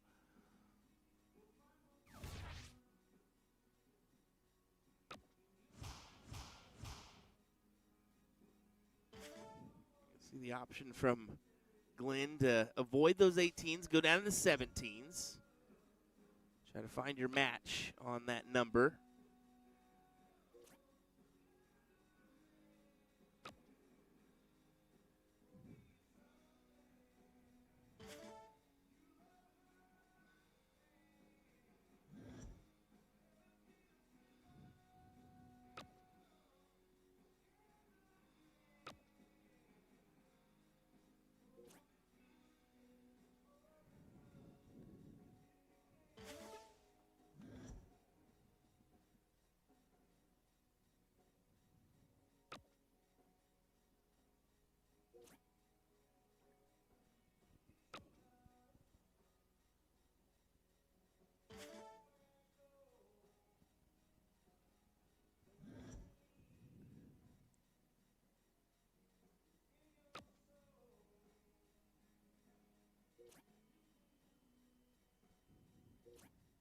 Doesn't get a look at the 19s. I was going to say the bonus for Glenn is that transition over the 19s is pretty easy off the 17s, but when you don't hit the triple to give yourself a look, you're kind of SOL anyways, right? So huge last from Casey. Really big.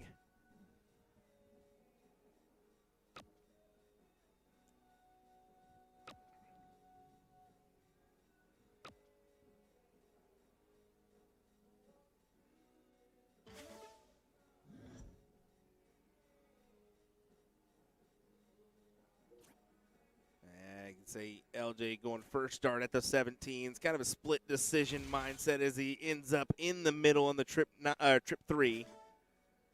But that last dart, that saving grace dart, 110-point advantage for the Yingers.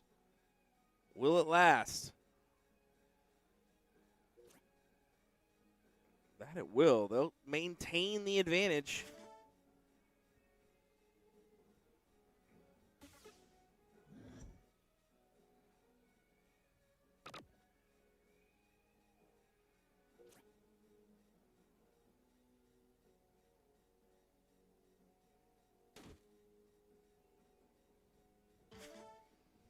See that hesitated miss there from the board. That would get me, fool me a little bit, especially if it happened earlier where it did its second dart, but it was a little bit delayed, and I would be already in motion for my last dart by that point.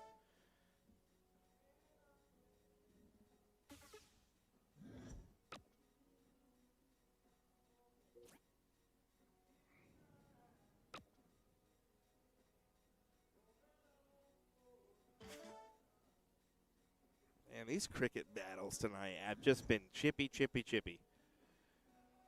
I mean, not a lot of early maneuvering, pretty standard.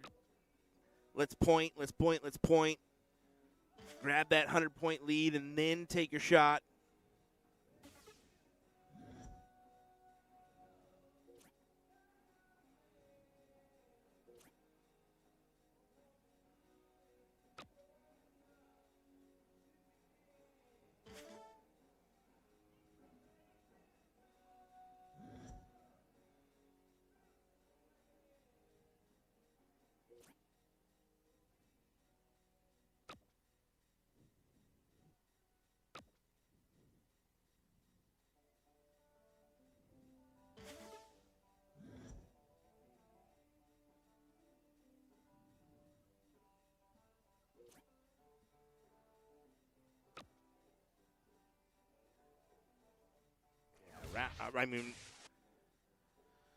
Round 11 here, and we're still fighting it out 2 numbers.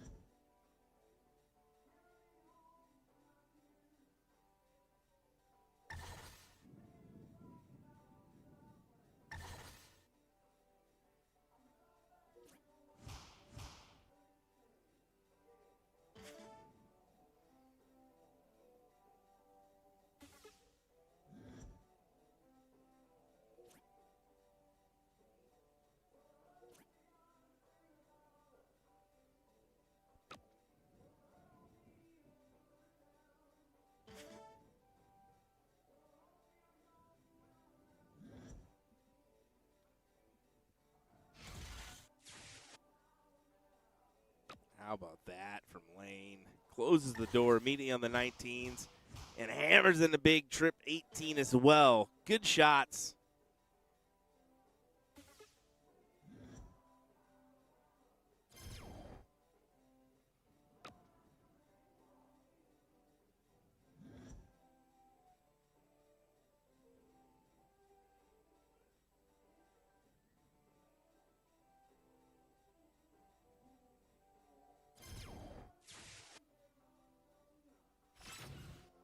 See the content on just moving forward here.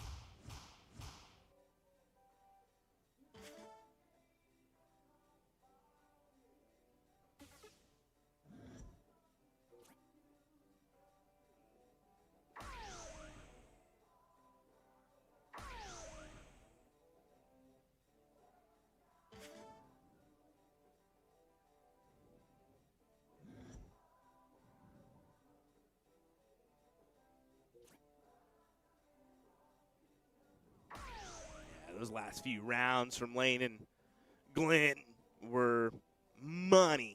Just great rounds there from those two.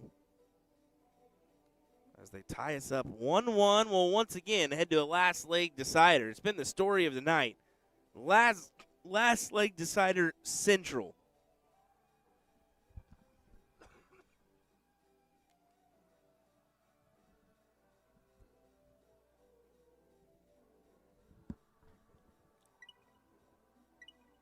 I don't know why I put 2 up there. There we go. We'll fix that. And, of course, cricket's going to be our decider. And, I mean, this may be why the bracket kind of all of a sudden got a little tricky, right? We were moving and grooving at the start of this thing. But then you get down to this point, and all of a sudden it's kind of starting to take a little bit more time, and that's because I think we're doing these last league deciders. And most of the time when you have a last league decider, what's everybody going to choose? Cricket.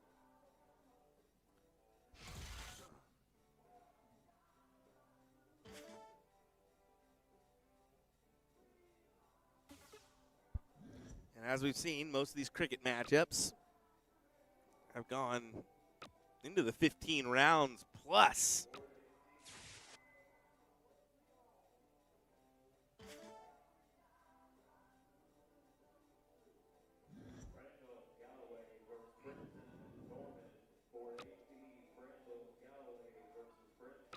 Good news is, though, we are down to a 2-board shootout the rest of the night. 5th, 6th match is called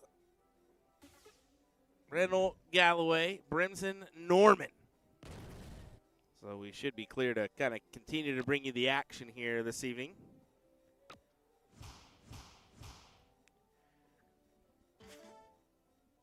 We should get every match from here on out.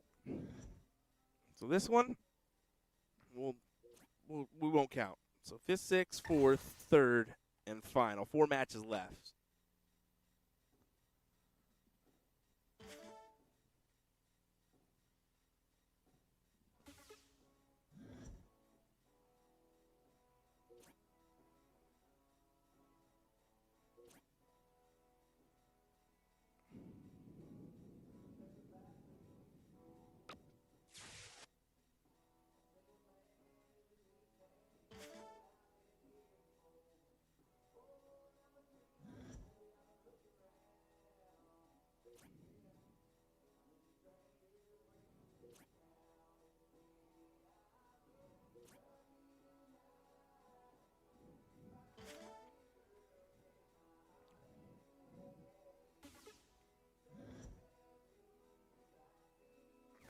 Glenn and Lane really deciding the fate here as they're just kind of turning and burning on these ones.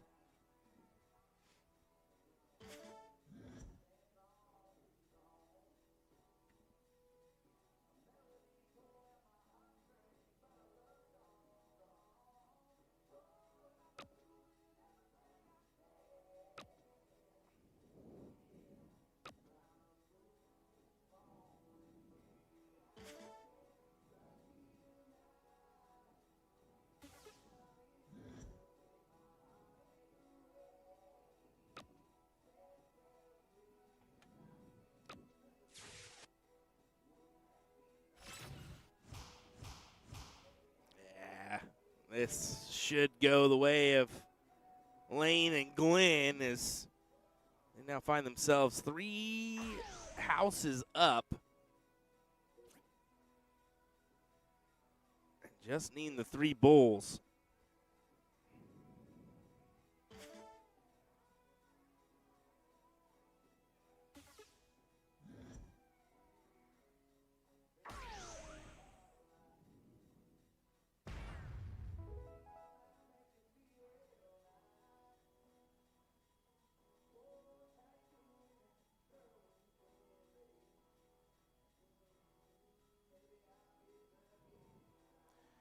There you go.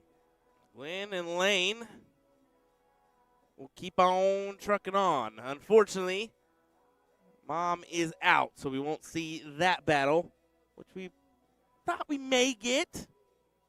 Fortunately not. All right, this matchup will be coming up here on board number 18 here in just a moment. We'll take a quick second, quick breather, and then we'll be back in just a moment. The rest of our matchups.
All righty, folks. Here we go. 5th-6th matchup once again. This one's going to be Brindle and Galloway taking on Brimson and Norman here in this one.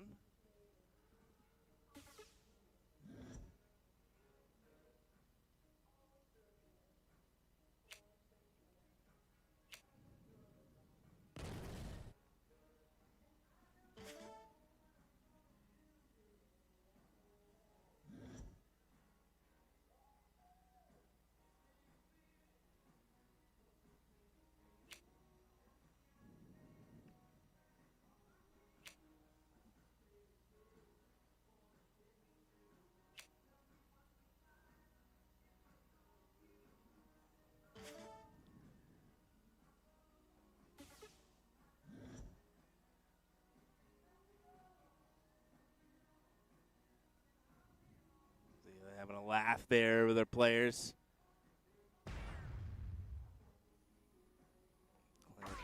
Would really love to fill this up with the 150. That's exactly what he does for the 176 leave. Everything's going every which way for me tonight.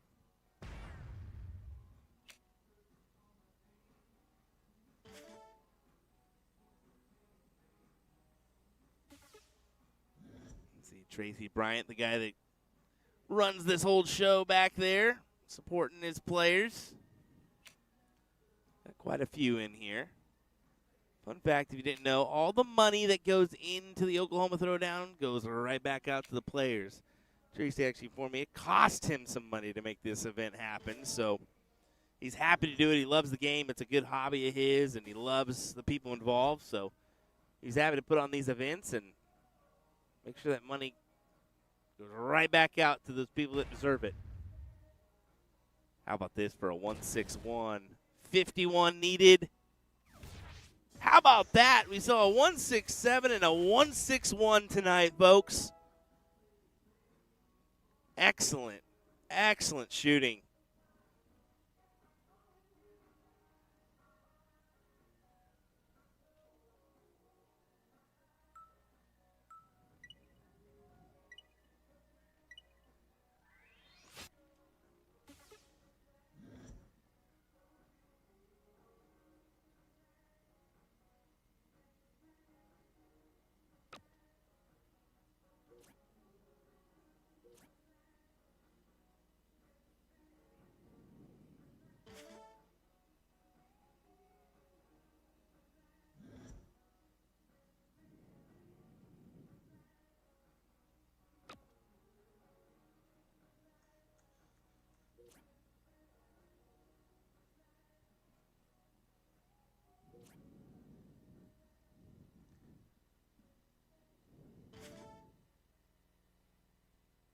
Single mark starts. Not the ideal start, but it'll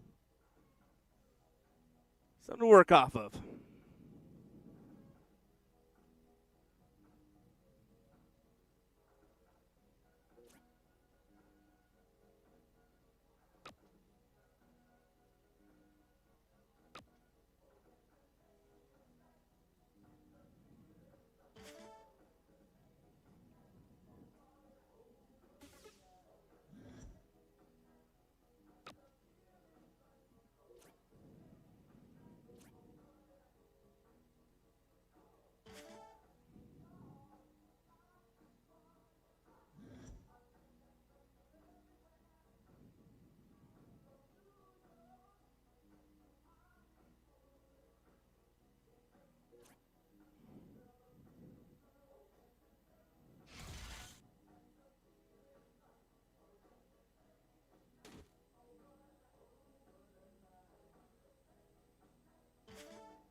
See, this leg's definitely going one way.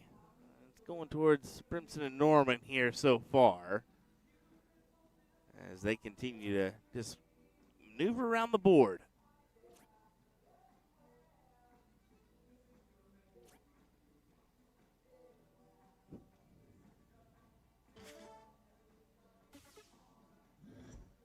Got to stomp your foot in the ground eventually, right?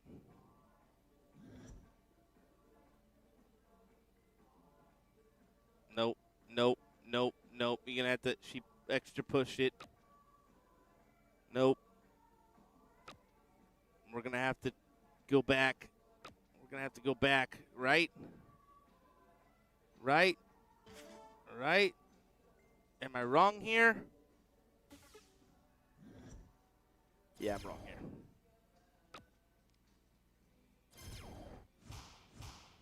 I may have been seeing something.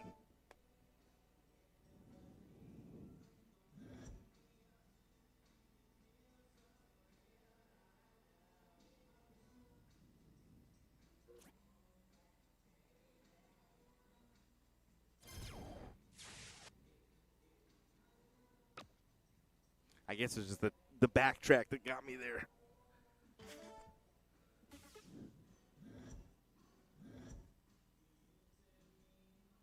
Okay, Jeremy's like, I'm confused. I saw what you saw. Okay, yeah. I was just sitting here like, what, did I see some? Yeah. I don't know what happened there.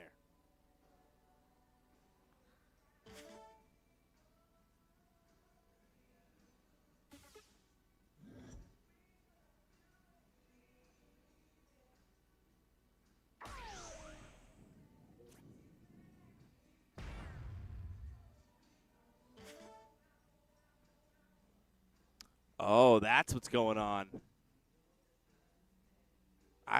There's definitely, that's it. She's playing by herself. It took me until now to realize that. So I'm guessing the fourth is just didn't show, so they elected to ghost instead. Which good on Jin to do so, but it's also like, it causes a state of confusion just a little bit, just because you see your double tap, and you, at this time of the night, I mean, clearly I'm not paying as much attention as I should be. It just kind of threw me off for a second.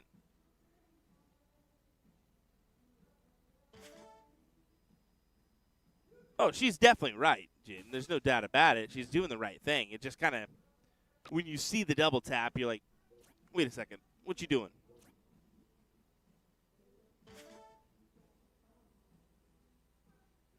Oh, kudos to Jen, man. She's trying to make the best go of it possible here.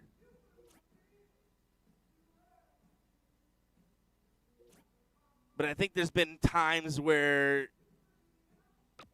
like right now, she's throwing for the other team. Like, that's where the confusion is. Like, I get the ghost thing, but now, see, she actually threw for that second player's scoreline. So there's definitely been mishaps in this match. We did catch on to that, but the first and foremost is the person missing.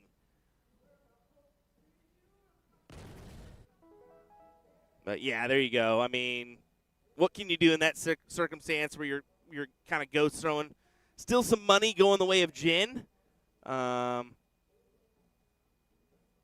I mean, what can you do? What can you do? So, if I was her, I would go ahead and I would go ahead and take all the money. Pay back the injury, take all the money, right?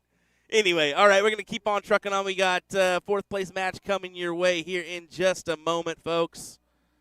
Don't go anywhere. We'll be right back. I'm going to see if I can. I don't want to drink a Celsius because then I'll be up all night. But, I've got NeuroGum. I'll pop one of those NeuroGums. There we go. NeuroGum for the win. New sponsor of the stream, NeuroGum. Get yours today. to help you with that late night kick you need at dart tournaments, right? There we go. We'll turn it into an ad. We'll be right back, folks.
All righty, we're back. We're back. We got our NeuroGum in our system. Hopefully it's a little bit better on the commentary now. We'll find out. See if we're awake for this one. William Stewart here of USA Darts. Thanks for joining me for this fourth place battle. As we kick off with a... Oops. Need to transfer that one over, don't I? Let me do this one real quick. Someone wasn't fully prepared. Focusing on my NeuroGum rather than everything else. There we go. 383-351. Help with the scoreboard is the right one.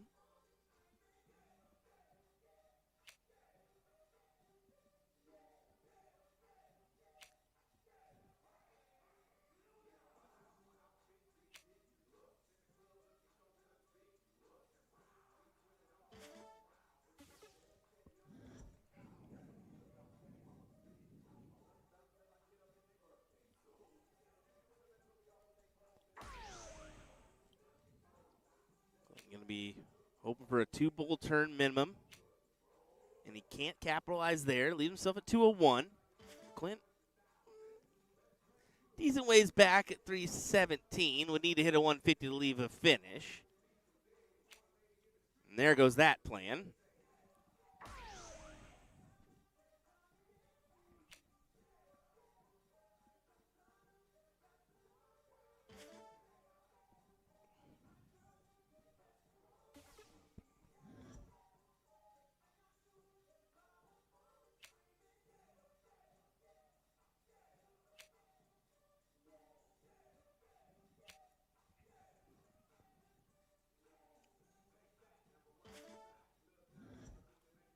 See people jamming back there, dancing it up to some Little John.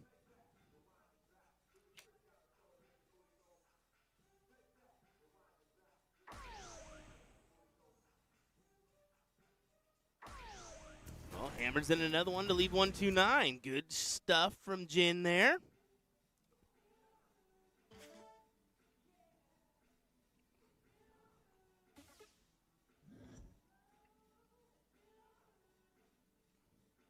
So fun fact, I just realized, I think the reason I was so confused in that last match, because I've never played Ghost, and I've never had a streamed matchup where someone was Ghost.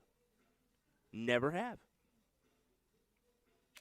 Just having that discussion with somebody offline that, should they be allowed to play, that second role as well? In the rules it says no, and that can get kind of tricky if you have a good player that, their opponent falls out, but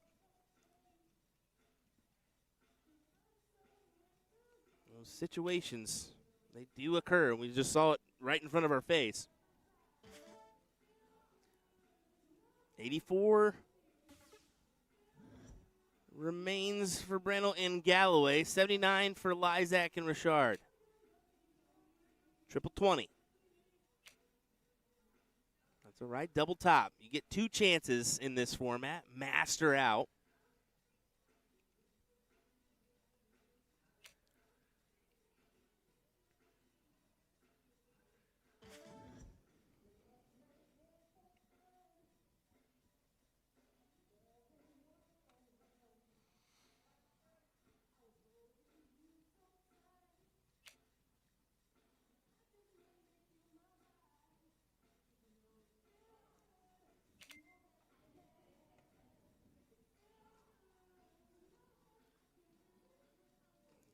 You can see she's not thrilled with that one.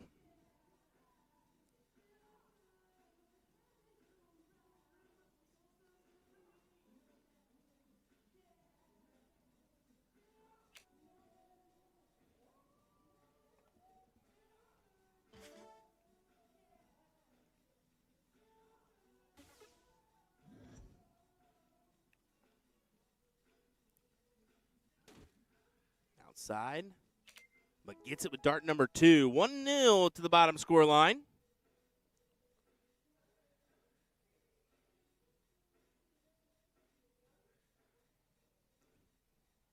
As the dart goes wayward, they're going to have to look under the tripod. I am above these guys, so I literally had to turn around and yell if you heard that.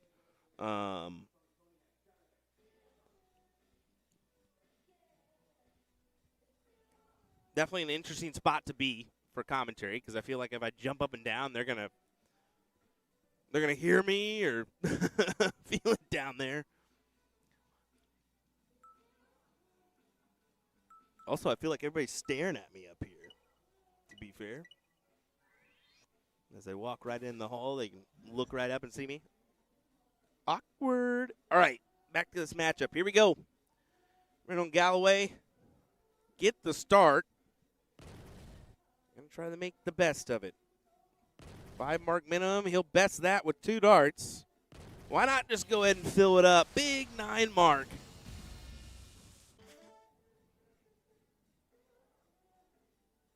Of course, it gives the ton 80. One. I don't know why. Should give you a 9-mark image, but whatever. What an answer. Back-to-back 9s.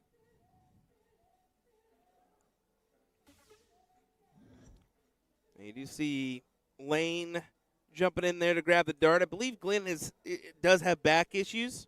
I saw him pull out one of those magnetic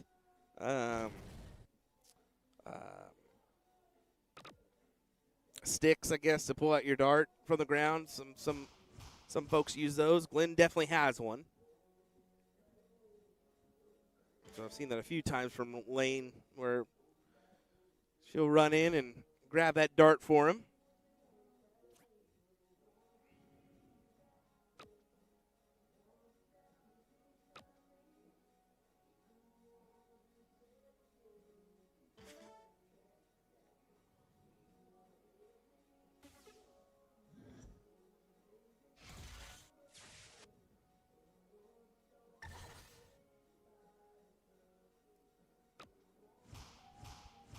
They've definitely found some rhythm in this leg.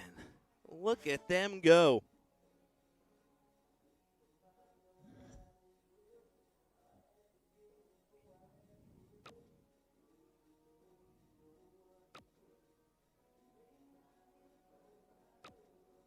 Reminder of our payouts here.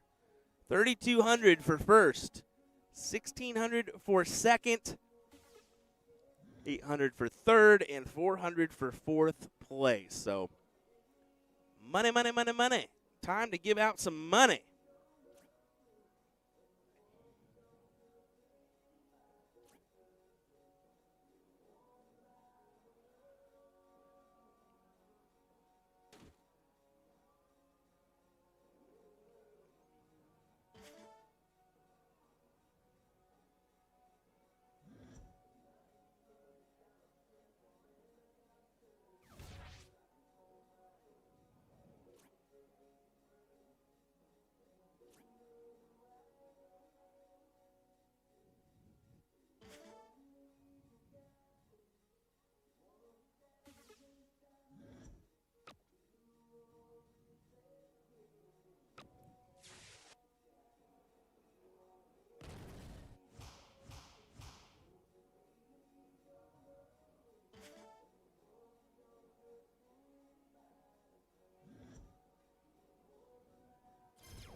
Oh, what an answer. 2 9s for Glenn in this leg.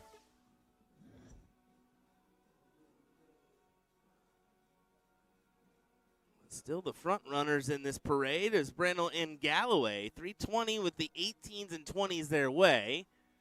Jin's going to stay attached to the 20s.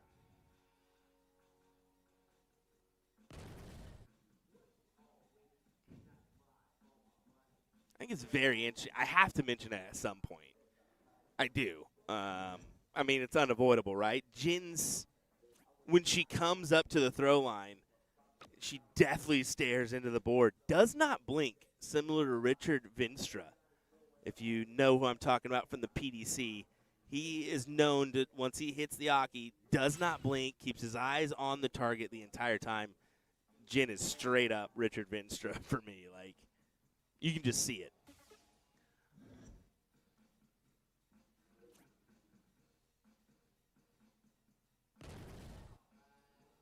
all have our things that we do as Clint capitalize on the 6 mark. You know me, I'm the, as Kaylee Beard would say, the grandpa from up with my mean mug face when I throw.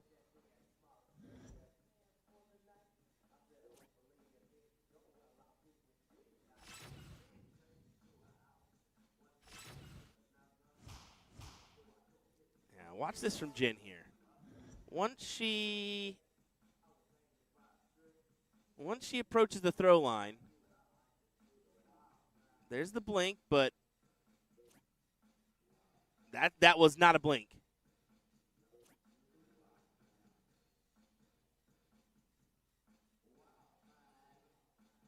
There was a blink. Okay. A late blink. Granted, she did hesitate. She did stop, but I don't mind it.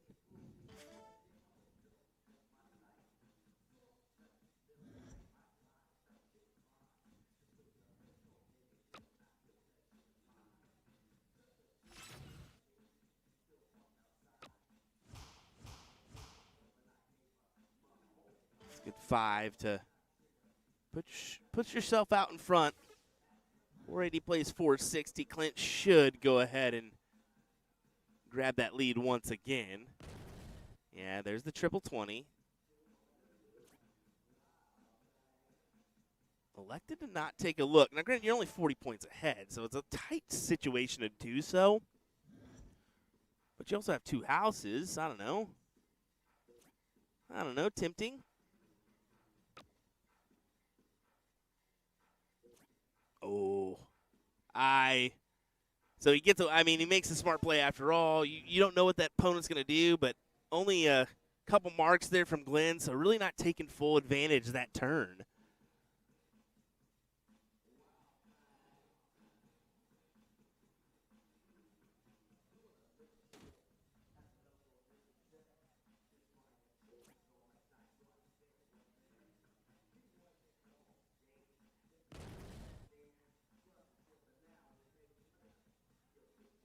That last dart, absolutely massive.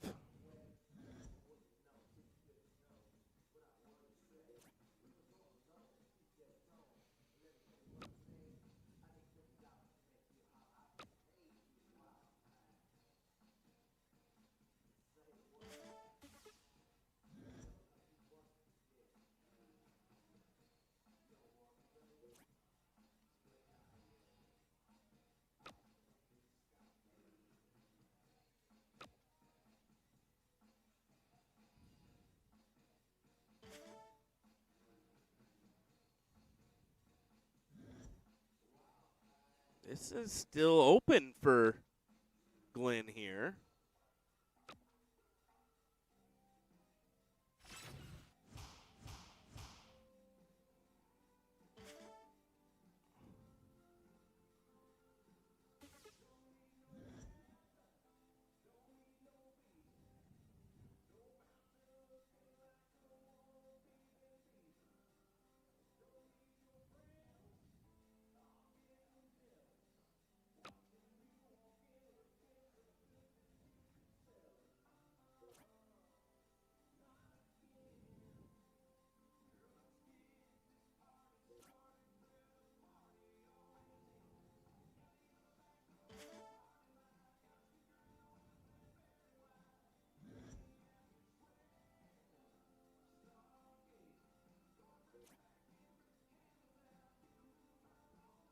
This is, well, a little less now.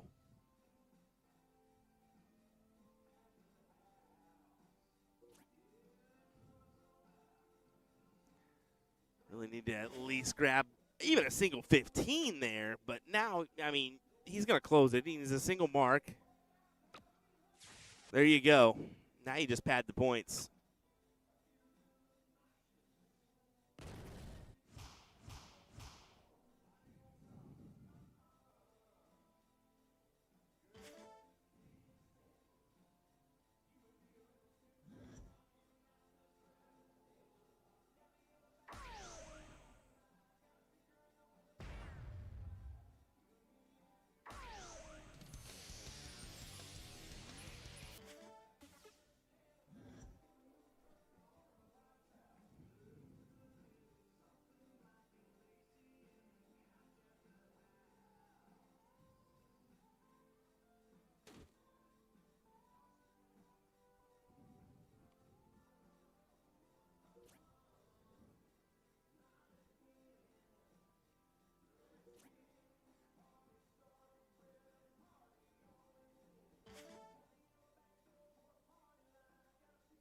Couple bulls would put her at 6-7-5. So really need to fill this up with 3.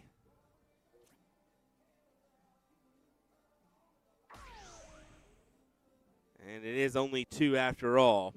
Does Clint go ahead and take his chance at the win here?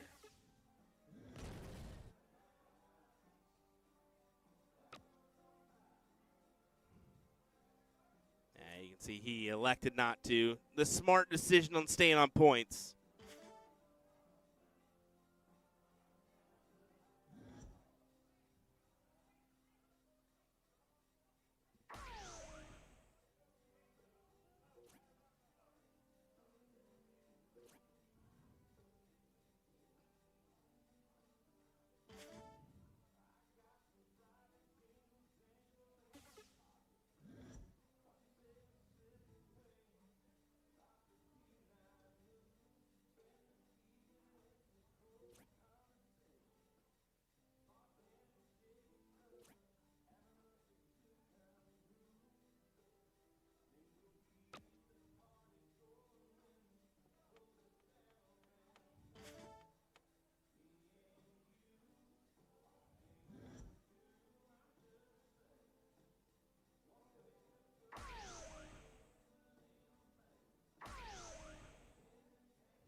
Hat trick for Lane.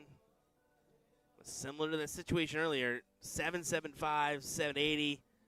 Still an option for Clint to take a chance here. You got to take a dart, dude.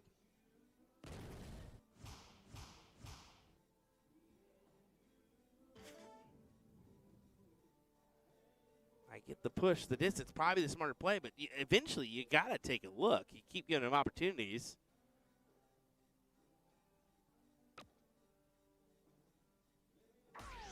This time it pays off.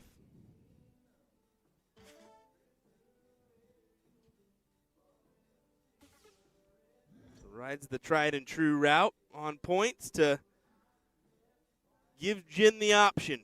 Does she take a chance at the bull? I think you got to take 1 dart. There you go. There's the 1. Go ahead and follow it in now.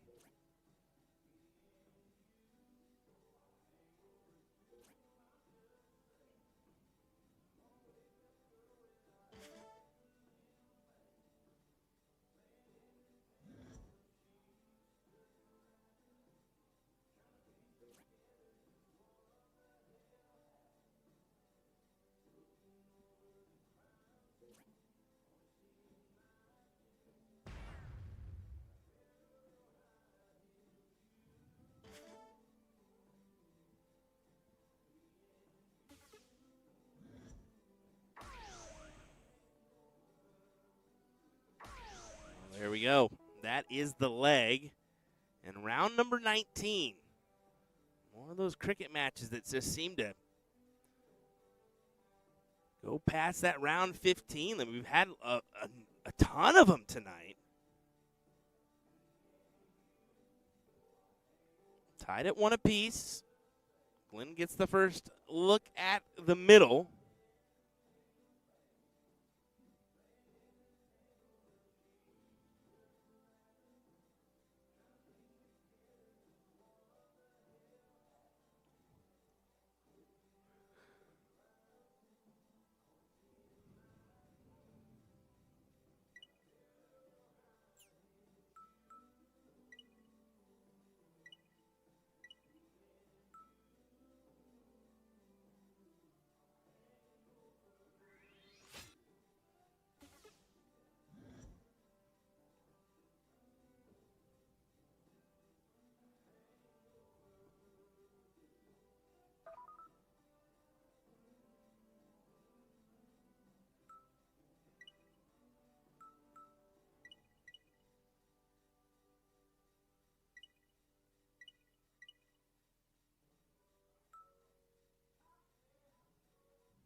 Like a little formatting issue. Yeah, got to change that one. master. There we go. So 5-1 for the last leg.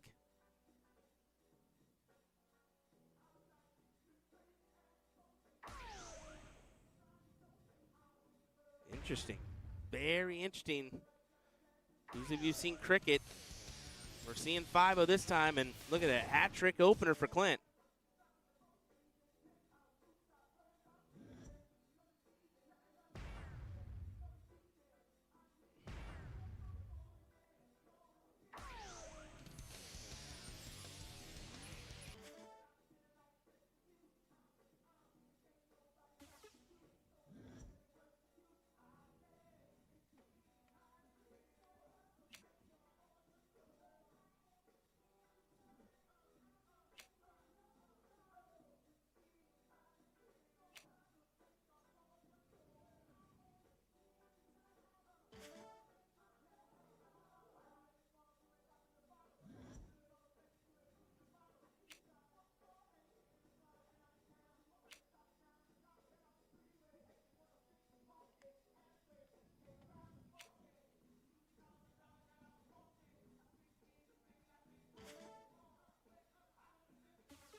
Oh, 2 bummer darts. Should fit.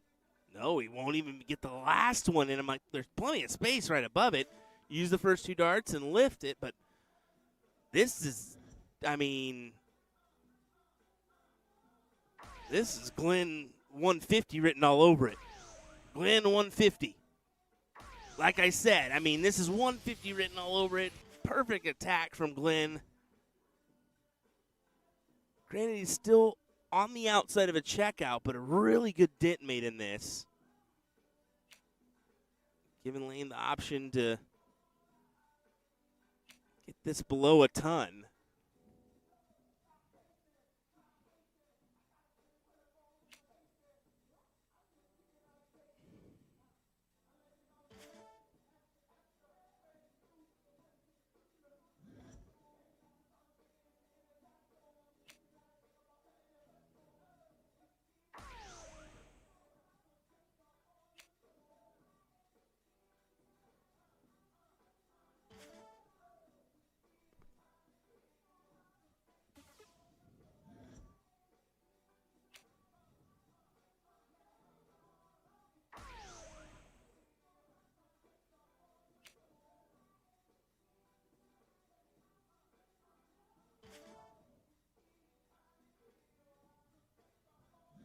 $98 needed for Glenn.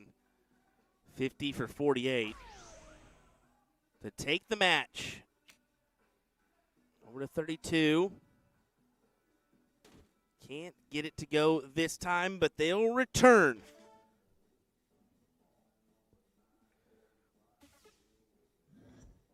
Once again, you see Lane run in there to make the assist on grabbing that dart.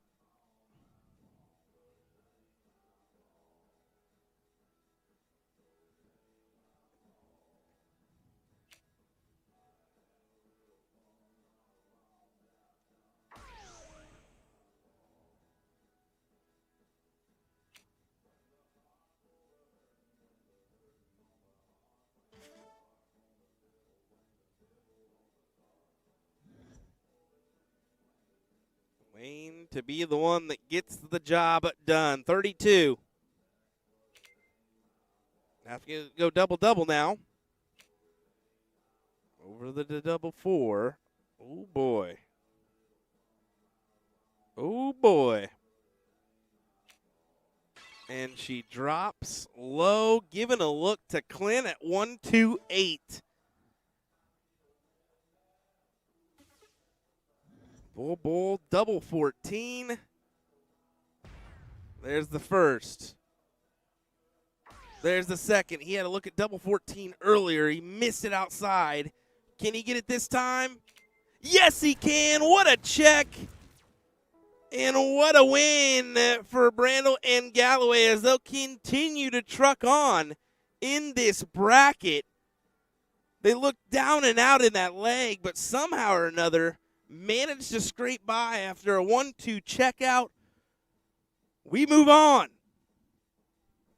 Ram Guevara and Trisha England awaits these two competitors in the next one. Hang tight. We'll have that one coming your way in just a moment.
All right, let's get underway. Another matchup. This one's going to be our third place battle. Ooh, as we play a little work around on the board. Trying to steady it in here. There we go. Ram Guevara, Trisha England taking on Galloway and Brandel here in this third place matchup. There we go.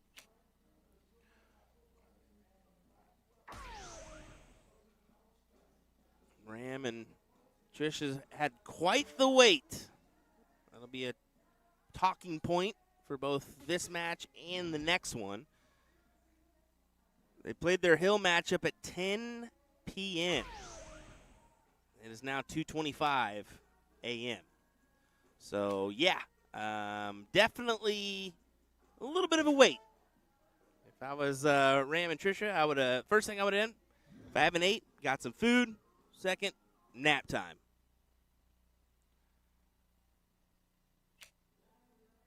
Wake up an hour before you think you're going to play, but that's a tough one to guess, right? Set a few alarms, 30 minutes apart. Make sure you don't miss anything. Ram will step in at 326. Subtle advantage their way. That's a difficult workaround, but yeah, Ram only gets one. Proves to be a point.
Bonus start.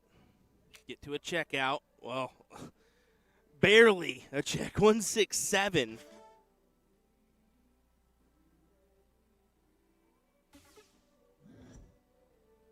But in a better spot than Ram, admittedly. I mean, granted, Ram probably going to put in a pretty good round here. We'll see. Yeah, difficult workaround on dart number 2. Once again, kind of that same position as the last round where he was only able to find the single bowl. Uh-oh. We've seen him take a 161. Can he take a 167 as well? He will not. Oh, my goodness. I thought it was going to go.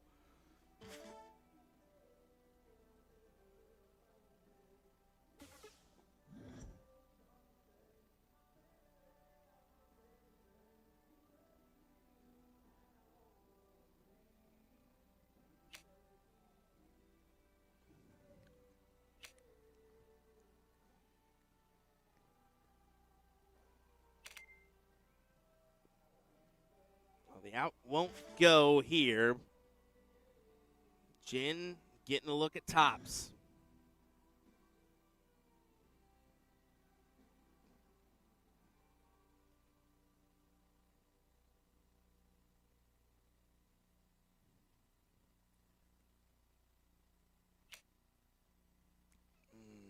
Floats it into the 5. You kind of see her step over there. Yeah, you can see the step there as well.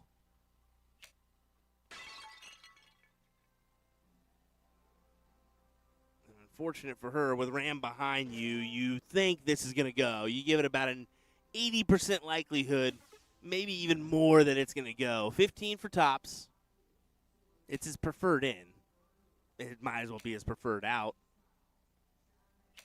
Oh, my goodness gracious. Well, I gave you 80%. There's always that 20. It's not going to happen. It didn't happen.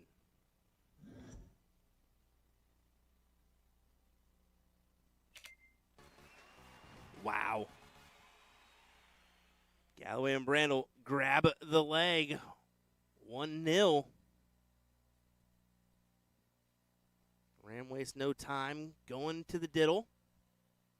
Probably upset at himself that he didn't capitalize on the 55 to make this a 1-0 scoreline.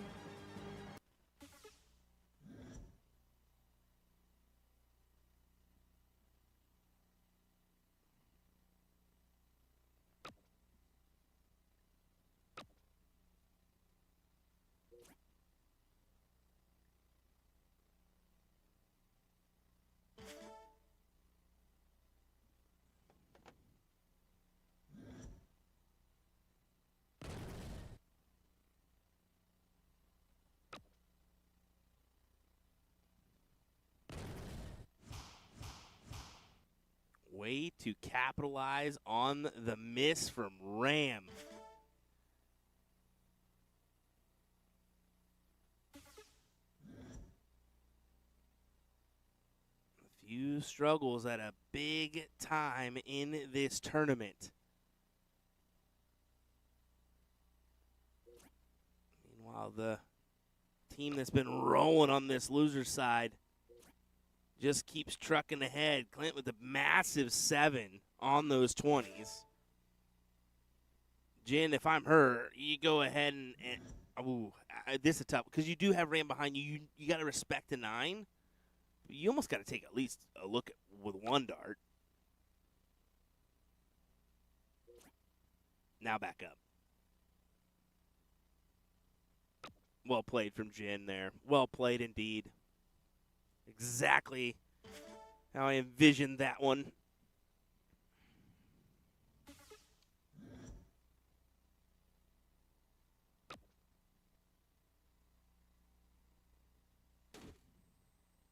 Oh my goodness. That miss from Ram was something. You think maybe the weight had something to do with this, folks? What do you say? I mentioned just how extensive that lull was.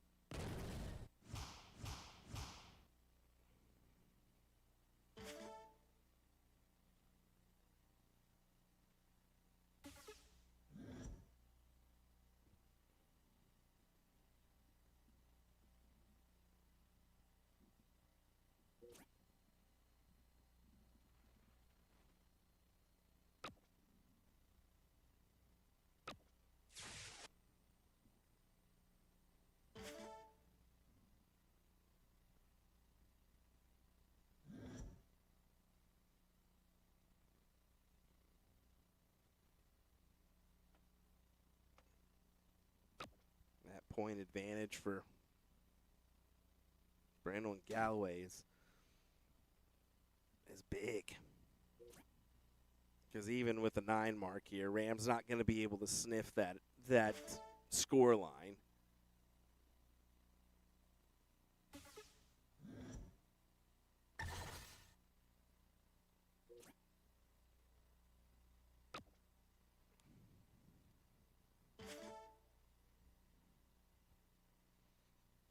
I am liking how many folks have elected to stay and watch this one.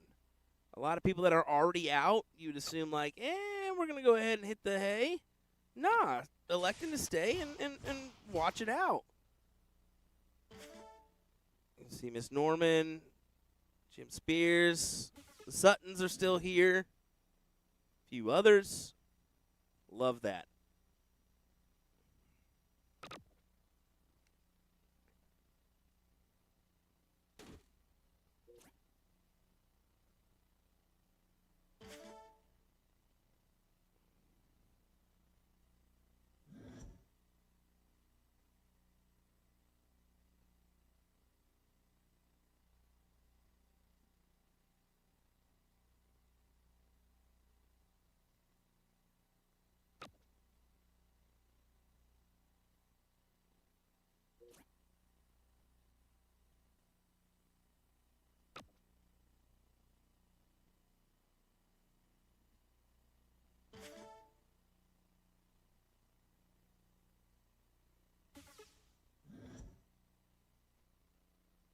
has to sense that this bracket is coming to a close for them.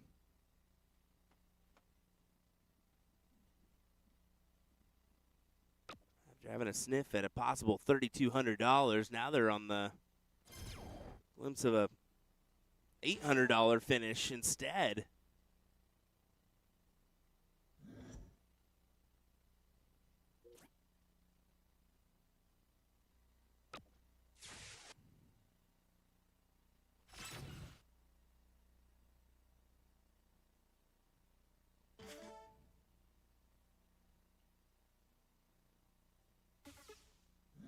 Much the only option here is the bull. You need some points, so you need some extra darts in your hand as well, to be honest.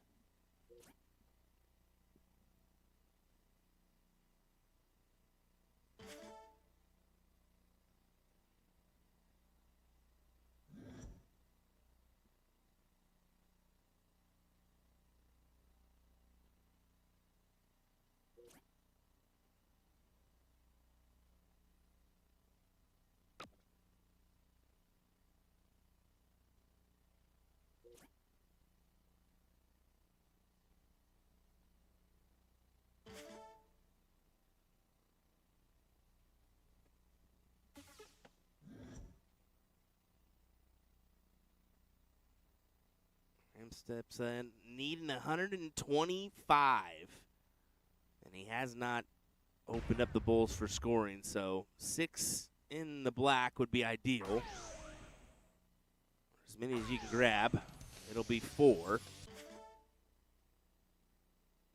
Clint should take a look, at least at the first.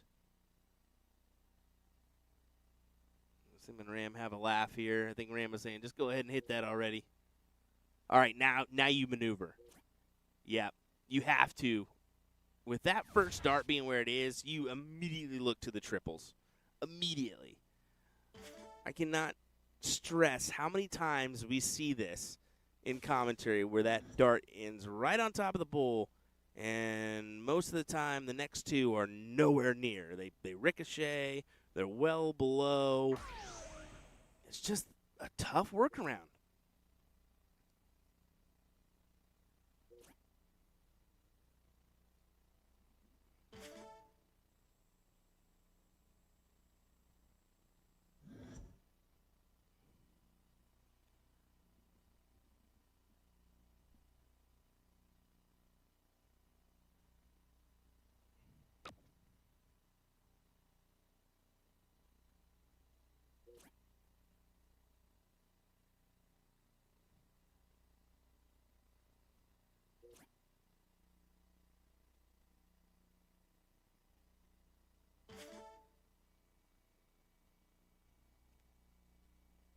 Ram is jamming out here to a song or something in the background.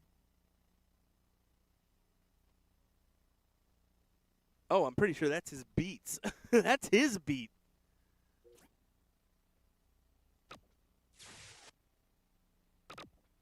Pretty sure the music is now gone. That is just Ram's speaker playing, I believe. No wonder he was jamming to it. One bull.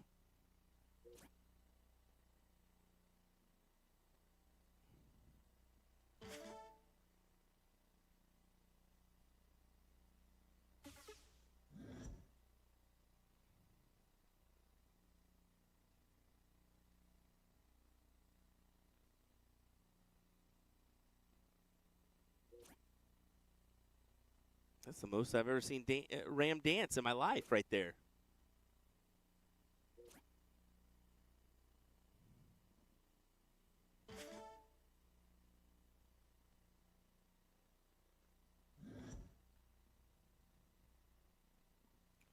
For the win and to advance into the finals for a guaranteed $1,600 in your back pocket.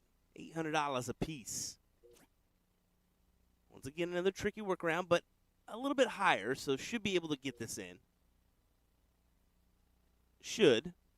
Not guaranteed.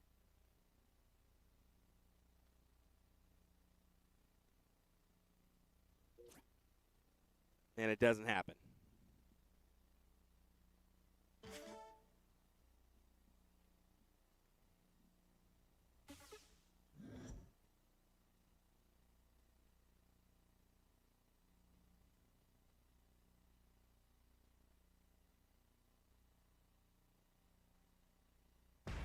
That's a great start. Needs 2 more of those. Needs 2 more of those. Oh, I was like, oh, this would be one heck of a 6-bull turn to take the win. Oh, my goodness.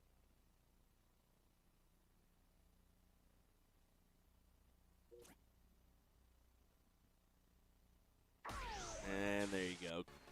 Randall and Galloway able to put it away. After all, unfortunate for Ram and Trisha.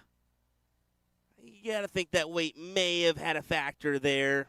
I mean, 4.5 hours. It's a little tough. It's a little tough. It's taking that long of a break is definitely going to throw you off for a minute. But up to you as a player to kind of, make sure that doesn't happen. Make the best go of it. And it just didn't happen here tonight. But that's okay. We got one more match coming your way, folks. It's going to be our finals. Mike Maloney, Liz Tynan. You're going to take on the duo of Brandel and Galloway here in just a moment. Don't go anywhere, folks. One time for the one time. Hang tight. We'll have it here in just a second.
Little to no downtime. We're going to get back underway with our finals, ladies and gentlemen. Hope you're ready.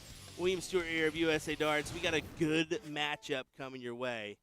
The team that's been battling out on the loser side for quite some time. Taking on the dynamic duo of Mike Maloney and Liz Tynan. You know they're going to be tough, real tough. Probably your odds-on favorites going into the day, just kind of looking at overall teams. You're like, yeah, they're going to probably be top 3, if not the winners. But maybe this other team kind of is a little bit surprising, right? Maybe not the team you anticipated or expected to make a run here, but they've been playing well. They came through a tough third-place battle. Now they got a guaranteed $1,600 in their pocket. Why not go for an added $1,600, an extra $800 in your back pocket for each of you? Try to get this double dip.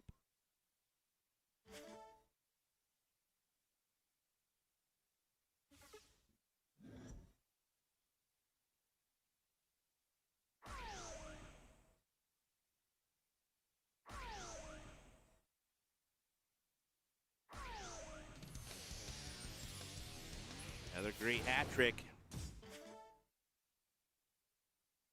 And just staying in form here.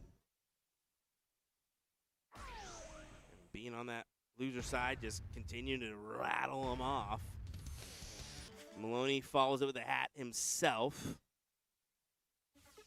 Leaving a 147 just in case Liz gets the opportunity at that number. He's perfectly capable of taking it out.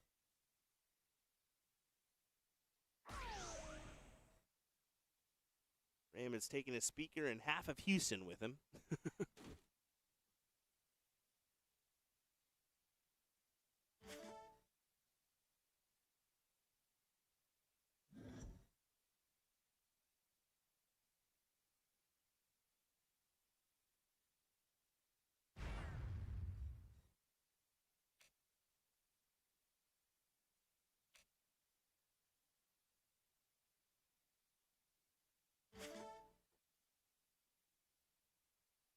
Double 10 for 1-0.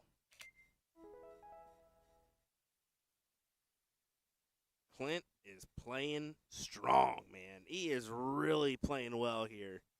The rhythm is going.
This got to produce on the 19s here.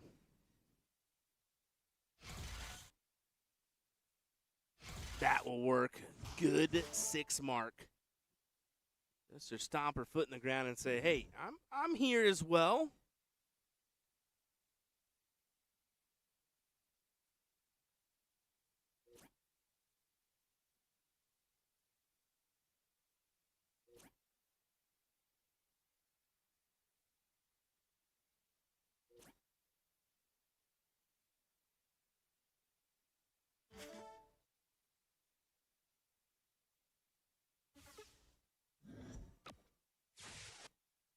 See Mike electing to close immediately. Smart decision, stays on the 19s for some added points.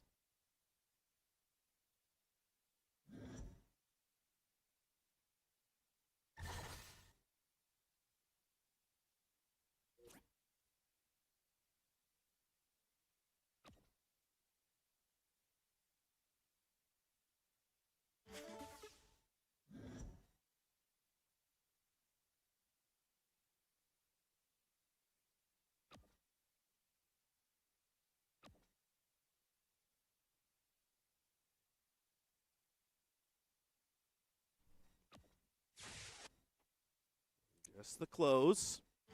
A-okay. Mike and Liz will definitely want to get this leg here, force the decider, and take it then. They don't want this going to a second set. You never do. The momentum is in the hands of that the third place individual coming in, right? So It's definitely not in the hands of the hill holder in that position.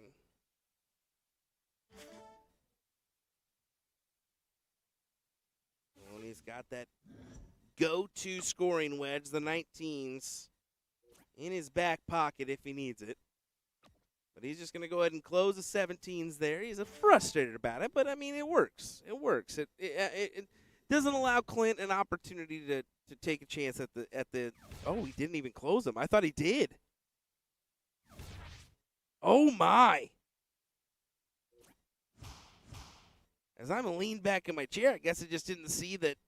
I thought the mark was in there, and it wasn't. It was a door opening opportunity for Clint. He points it up to get the advantage, but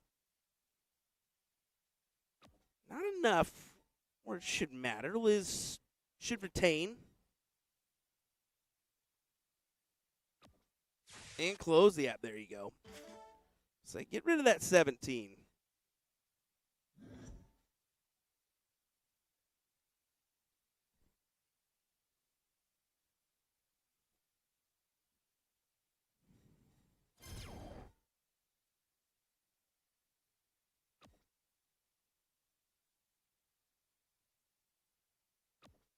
Okay, how about the play on the 19s?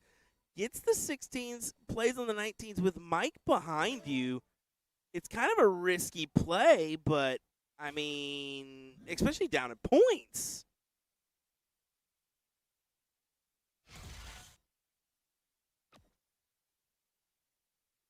Yeah, and Mike's going to be all over that. As you can see, big 7 for him.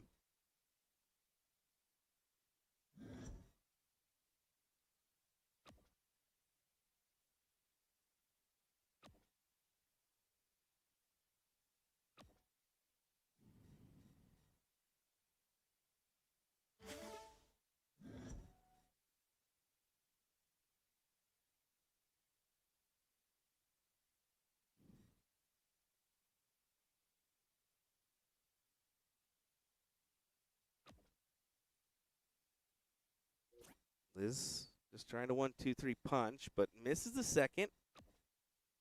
Stays true. I mean, I keep doing it. I mean,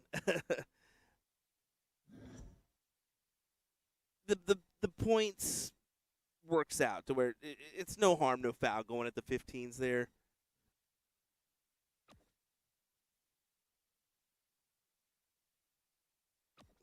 Jen needed the 7. Can't get it.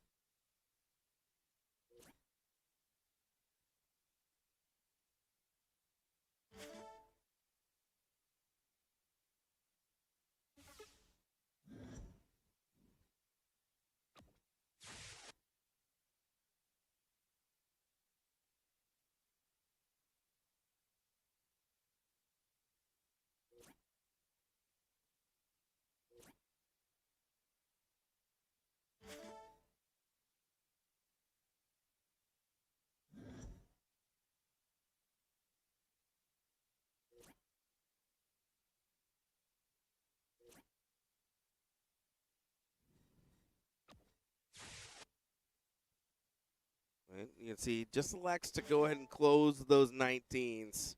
Make sure they can't come back and keep pointing it up on you. Force them to the Bulls. Liz needs 3. That's a great start. Plenty of room to work off of. And somehow or another, she didn't get more.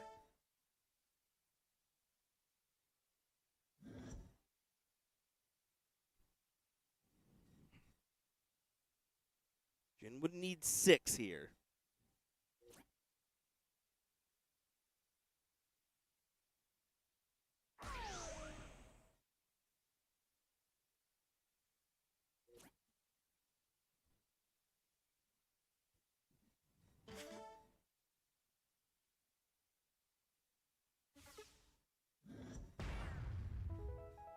And there you go. 1-1 our score now. In this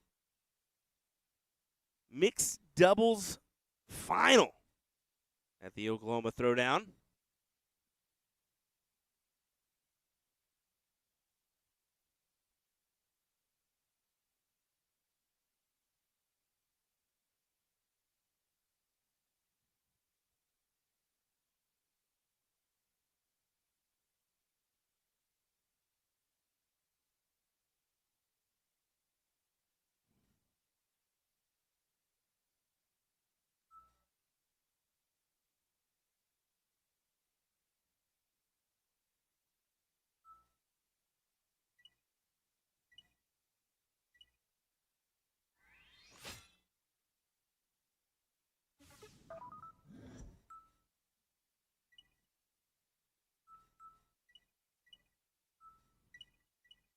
how about this? We're going to go 5-0-1 on our game.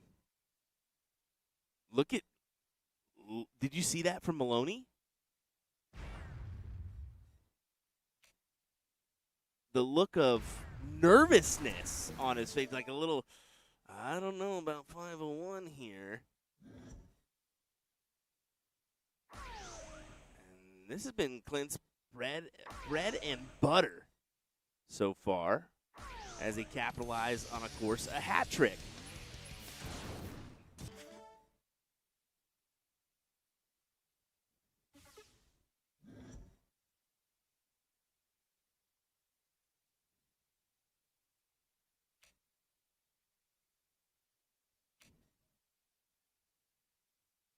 And Liz struggling on the bull here.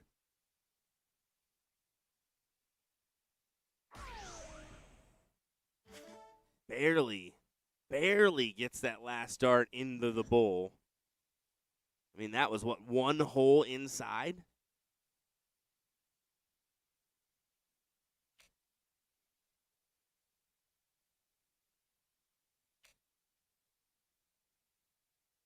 She needs to hit one. And she gives him a gift right back. She had the door open. And somehow can't find a single bull.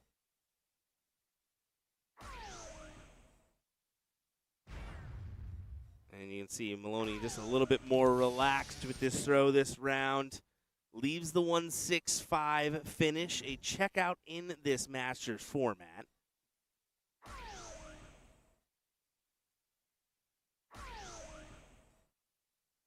Triple 20.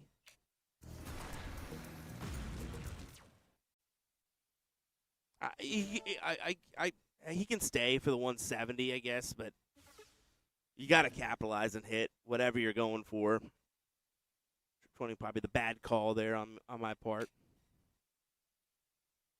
You see Liz getting frustrated. Really frustrated. Grab the bull. At least one bull, Liz. There you go.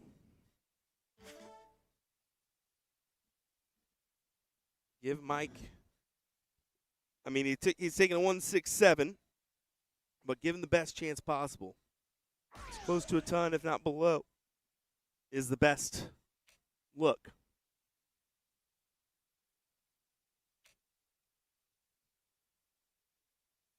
So here we go for the title and $3,200. A 110 look. Bull, triple 20. There's the bull. There's a single 20 tops. And Mike Maloney and Liz Tynan get the job done here for the win in this mixed doubles event. That's a great payday for those two individuals, no doubt about it. I mean, taking home $1,600 apiece, especially after Mike's $1,300 win yesterday, I would say this trip has already been well worth it for Mr. Mike Maloney, and we haven't even got to the main event yet. So bear in mind that one. But anyway, that's going to do it for us tonight. I'm going to get some Z's before our coverage tomorrow. We got ladies and men's doubles cricket and then the blind draw in the evening. We will not be covering the blind draw, but we will be covering the men's and ladies doubles cricket. So looking forward to that coverage. Hope you guys are as well. We're going to get some Z's. 3 o'clock in the morning. Yeah, we're going to get some Z's. We'll be back, folks, tomorrow morning. Probably around 12:30, 1 o'clock, pending how quickly those matches get underway. So be on the lookout for our stream. We'll see you tomorrow, folks, for more action from the Oklahoma Throwdown at the Grand Casino in Shawnee, Oklahoma. Thanks for joining us tonight.